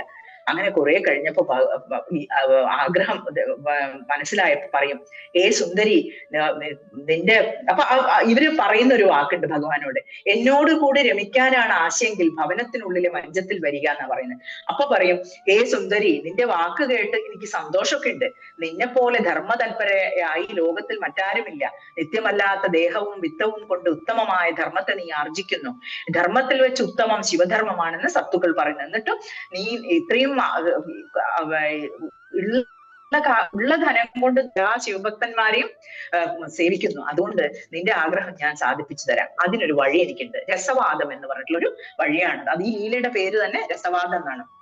അപ്പൊ എന്താ രസവാദം എന്ന് പറഞ്ഞു കഴിഞ്ഞാൽ, ഈ ഭഗവാന്റെ ഒരു ആൽക്കമിസ്റ്റ് ആവുകയാണ് ഇവിടെ. എല്ലാ പറയും സുന്ദരേശ്വര, അപ്പൊ പറയും വീട്ടിലുള്ള വെള്ളിയും, എനിക്ക് നല്ല സാമർത്ഥ്യമുണ്ട് രസവാദത്തിന്, നീ ഒരു കാര്യം ചെയ്യൂ, വീട്ടിലുള്ള വെള്ളിയും ചെമ്പും ഇരുമ്പും എല്ലാ പാത്രങ്ങളും എടുത്തുകൊണ്ടുവരൂ എന്ന് പറയും. അപ്പൊ സന്തുഷ്ടിയായ ഹേമനാഥ പാത്രങ്ങൾ എല്ലാ സ്പൂണ് വരെ എല്ലാ സാധനങ്ങളും എടുത്തിട്ട് അവിടെ കൊണ്ടുപോയി മുന്നിൽ നിരത്തി വെച്ചു. എന്നിട്ട് പറയും, ഭസ്മം കൊണ്ട് കയ്യിലെടുത്ത് പാത്രങ്ങളിൽ തൊട്ടുകൊണ്ട് ഇങ്ങനെ പറഞ്ഞു, ഇന്ന് രാത്രി മുഴുവൻ ഇവയെല്ലാം തീയിലിട്ട് വെക്കണം, ഇത് നല്ല ഒരു അഗ്നി ജ്വലിപ്പിച്ച് അതിലേക്ക് ഇതിട്ട് വെക്കണം. എന്നിട്ട് പുലർകാലത്ത് ചെന്ന് നോക്കുമ്പോൾ എല്ലാം സ്വർണമയമായിരിക്കും, അതുകൊണ്ട് നീ അതിന് നിനക്ക് വേണ്ട പ്രതിമ നിർമ്മിക്കാനുള്ള എല്ലാം ഇതിൽ കിട്ടിക്കോളും എന്ന് പറഞ്ഞ് സിദ്ധൻ അപ്രത്യക്ഷനായി. അപ്പൊ ഹേമനാഥ സിദ്ധനെ നമസ്കരിച്ചുകൊണ്ട് അവിടെ നിന്ന് ഇന്ന് ഈ ആദ്യം ഒരുപാട് പറയും ഇവിടെ താമസിച്ചിട്ട് പോവാം. സിദ്ധൻ മന്ദഹസിച്ചുകൊണ്ട് തേജോരൂപിയായി ഒരു നിമിഷം കൊണ്ട് ആകാശത്തിലേക്ക് പറന്നുയർന്നു എന്നാണ് പറയുന്നത്. ആകാശമാർഗേണ അപ്രത്യക്ഷയായി അവൾ അത്ഭുതാധീനയായി സുന്ദരേശ്വരനാണ് തന്റെ മുന്നിലുണ്ടായിരുന്നതെന്ന് തിരിച്ചറിഞ്ഞ് ഹേമനാഥ ആനന്ദത്തോടുകൂടി രാത്രി കിടന്നുറങ്ങി. രാവിലെ ചെന്ന് നോക്കിയപ്പോ അത്ഭുതം തന്നെ, എല്ലാ പാത്രങ്ങളും സ്വർണ്ണമായിട്ട് തീർന്നിരിക്കുന്നു. ഹേമനാഥ യഥാവിധി അതുകൊണ്ട് പ്രതിമ നിർമ്മിച്ച് ശൈവാഗമജ്ഞരായ ആചാര്യന്മാരെ കൊണ്ട് അവൾ ഉത്തമ മുഹൂർത്തത്തിൽ ആ പ്രതിമയെ ഭക്തിപൂർവ്വം പ്രതിഷ്ഠിച്ചു. സുന്ദരമായ ആ പ്രതിമയ്ക്ക് തുല്യം മറ്റൊന്നില്ലെന്ന് പറഞ്ഞ് ഹേമനാഥേശനെന്നും അത് ആ വിഗ്രഹത്തിന് ഹേമനാഥേശനെന്നും സുന്ദരനാഥനെന്നും പേര് വിളിച്ച് കൃതാർത്ഥയായി. അങ്കുലി കൊണ്ട്, വിരലുകൊണ്ട് ഗണ്ഡത്തിൽ തൊട്ട് മണപ്പിച്ചത് കൊണ്ട് ആ പ്രതിമയിൽ അങ്കുലി ചിഹ്നവും ഇപ്പോഴും കാണപ്പെടുന്നു എന്നാ പറയുന്നത്. ആ പ്രതിമയിൽ നാഥേശൻ അവൾ ഉത്സവം നടത്തി കൊടുക്കുകയും ചെയ്തു. സ്വർണ്ണാഭരണങ്ങൾ കൊണ്ട് ബിംബത്തെ അലങ്കരിക്കുകയും ഭഗവാന്റെ കാരുണ്യം വീണ്ടും വീണ്ടും ഓർത്ത് അത്ഭുതം പൂണ്ട് അവൾ ആനന്ദത്തോടു കൂടി ജീവിച്ചു എന്നാണ്. നമുക്ക് സമയം ഒരു കഥയും കൂടി പറയാൻ സമയമുണ്ടോ? ചോളഭൂപന്റെ വാപീപതനം എന്ന് പറഞ്ഞിട്ട് വളരെ പെട്ടെന്ന് കഴിയുന്ന ഒരു കഥയും കൂടിയുണ്ട്. പാണ്ഡ്യരാജാവായ രാജേന്ദ്രൻ ശിവസായുജ്യം പ്രാപിച്ചപ്പോൾ പുത്രനായ രാജേശൻ മധുരയെ ഭരിച്ചു. അങ്ങനെ രാജഗംഭീരൻ ആയിട്ട് രാജഗംഭീരൻ എന്നാണ് ആ പാണ്ഡ്യരാജാവിന്റെ പേര്. ഭൂമി പരിപാലനം നടത്തി. അങ്ങനെ ഈ രാജാവിന്റെ പുത്രൻ പുരൂഹത ജേതാവ് വിഖ്യാതനും മഹാശൂരനുമായിരുന്നു. രാജാവിന്റെ പുത്രൻ പാണ്ഡ്യവംശ പതാകാഖ്യൻ എല്ലാ ജനങ്ങളെയും പരമേശ ഭക്തന്മാരായി തീർത്തു. അങ്ങനെ ഒരിക്കൽ ബലവാനായ ചോളഭൂപൻ ചതുരംഗ പടയോടുകൂടി മധുരയെ ആക്രമിക്കാൻ വരുന്നുണ്ടെന്ന് പറഞ്ഞു. അപ്പൊ ശത്രു സൈന്യം ആക്രമിക്കാൻ വരികയാണ്. അങ്ങനെ ഭഗവാനെ പ്രാർത്ഥിച്ചുകൊണ്ട് രാജാവും മന്ത്രിമാരും എല്ലാം ഇരുന്ന് എന്താണ് ഒരു വഴി, ഈശ്വര പാദഭക്തിയാണ് എന്റെ ബലം, എന്റെ പൗരുഷത്താലല്ല ദൈവിക ബലം കൊണ്ടാണ് കാര്യസിദ്ധി ഉണ്ടാവുന്നത്, ഭഗവാനെ അനുഗ്രഹിക്കണേ എന്ന് പ്രാർത്ഥിച്ചുകൊണ്ടിരിക്കും. അപ്പൊ 10 തേരും 100 ആനകളും 1000 കുതിരകളും 10,000 സേനാപതി ഉണ്ടായാൽ മതി, ഭഗവാന്റെ അനുഗ്രഹം ഉണ്ടെങ്കിൽ എനിക്ക് ജയിക്കാൻ പറ്റും, എനിക്ക് അധികം സൈന്യമൊന്നും വേണ്ട, ഇങ്ങനെയൊക്കെ പറഞ്ഞ് പ്രാർത്ഥിച്ചവര് ഭഗവാനെ ആശ്രയിച്ചു. അങ്ങനെ സുന്ദരേശന്റെ അശരീരി വാക്യം, ഭഗവാനിൽ നിന്ന് ഒരു അശരീരി വാക്യം ഉണ്ടായി. സുന്ദരേശ പാദശേഖര പാണ്ഡ്യ അല്പസൈന്യത്തോടെ ആണെങ്കിലും പോർക്കളത്തിൽ ചെന്ന് ചോളഭൂപനോട് പൊരുതുക, നിനക്ക് ജയം വരുത്തി തരുന്നുണ്ട്, നിന്റെ ഭക്തന്മാർക്ക് ഞാൻ ഒരിക്കലും തോൽവി വരുത്തുകയില്ല എന്ന് പറയും എന്നുള്ള അശരീരി കേൾക്കും. അങ്ങനെ ചോളരാജാവ് വരുന്ന സമയത്ത് അല്പസൈന്യമേ പാണ്ഡ്യനുള്ളുവെങ്കിലും അരികൽക്കഥ അത് കുറച്ച് സൈന്യമേ ഉള്ളൂ. പക്ഷെ ഭഗവാന്റെ മായയാൽ അത് വലിയൊരു സൈന്യമായിട്ട് കാണപ്പെട്ടു. അങ്ങനെ അശ്വത്തിൽ കയറി കാറ്റിനെ പോലെ ശീഘ്രം അടുത്തു തുടങ്ങി. ഇനി എന്താണ് ചെയ്യേണ്ടത്? അപ്പൊ പാണ്ഡ്യഭൂപൻ ഒരു ക്ഷണം നിന്നുപോയി. എന്നിട്ട് അടുത്തുള്ള കുതിരപ്പുറത്ത് കയറി സുന്ദരേശൻ അവിടെ കുതിരപ്പുറത്ത് കയറിയിട്ട് ആ സമയത്ത് സുന്ദരേശൻ പ്രത്യക്ഷനായി. ഭഗവാൻ ഒരു കുതിരപ്പുറത്ത് വന്നിട്ട് അവിടെ പ്രത്യക്ഷനായി നിന്നു.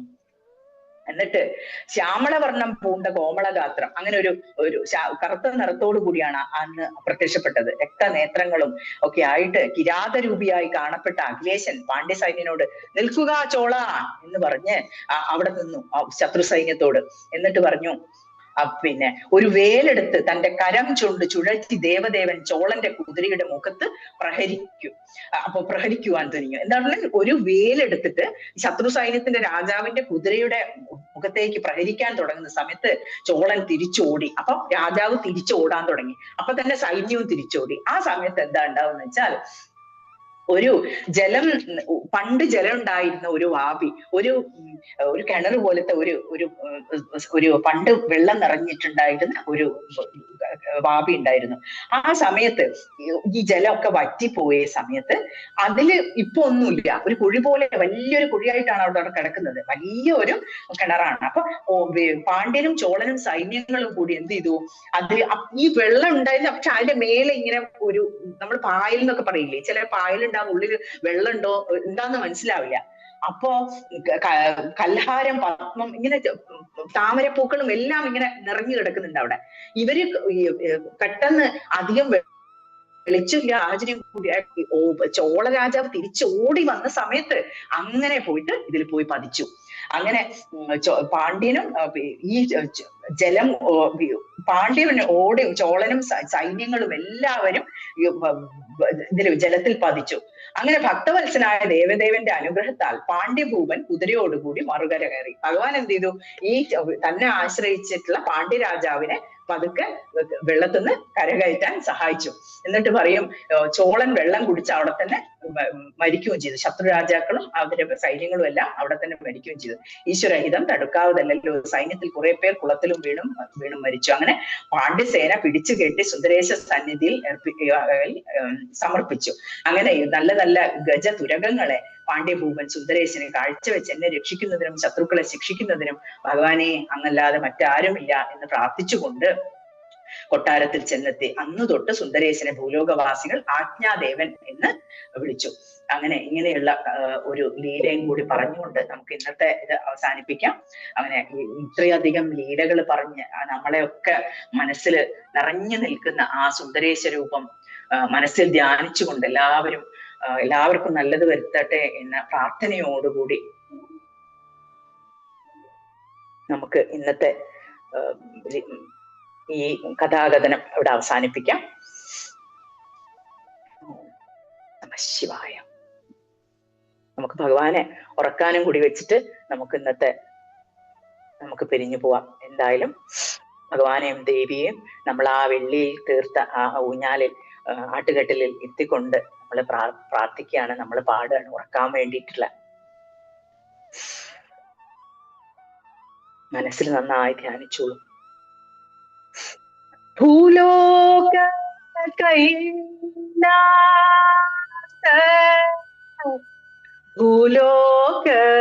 കൈലാസ പുണ്യമായി മാം മധുരാപുരി, പുണ്യമായി മാം മധുരാപുരി, ഹാലാസ്യേ സുന്ദരീ ഹാലാസ്യേ സുന്ദരേശ, സദാനന്ദമേ കൺവളരാ, സദാനന്ദമേ കൺവളരാ. കരചരണകൃതം വാക്കായജം കർമ്മജം വാ, ശ്രവണനയനജം വാ, മാനസം വാപരാധം, വിഹിതമവിഹിതം വാ, സർവമേതക്ഷമസ്വ. ജയ ജയ കരുണാബ്ധേ ശ്രീ മഹാദേവ ശംഭോ. ശിവായ. ബ്രഹ്മഹവിർ ബ്രഹ്മാഗ്നൗ ബ്രഹ്മണാഹുതം ബ്രഹ്മൈവ തേന ഗന്തവ്യം ബ്രഹ്മകർമ്മ സമാധിന.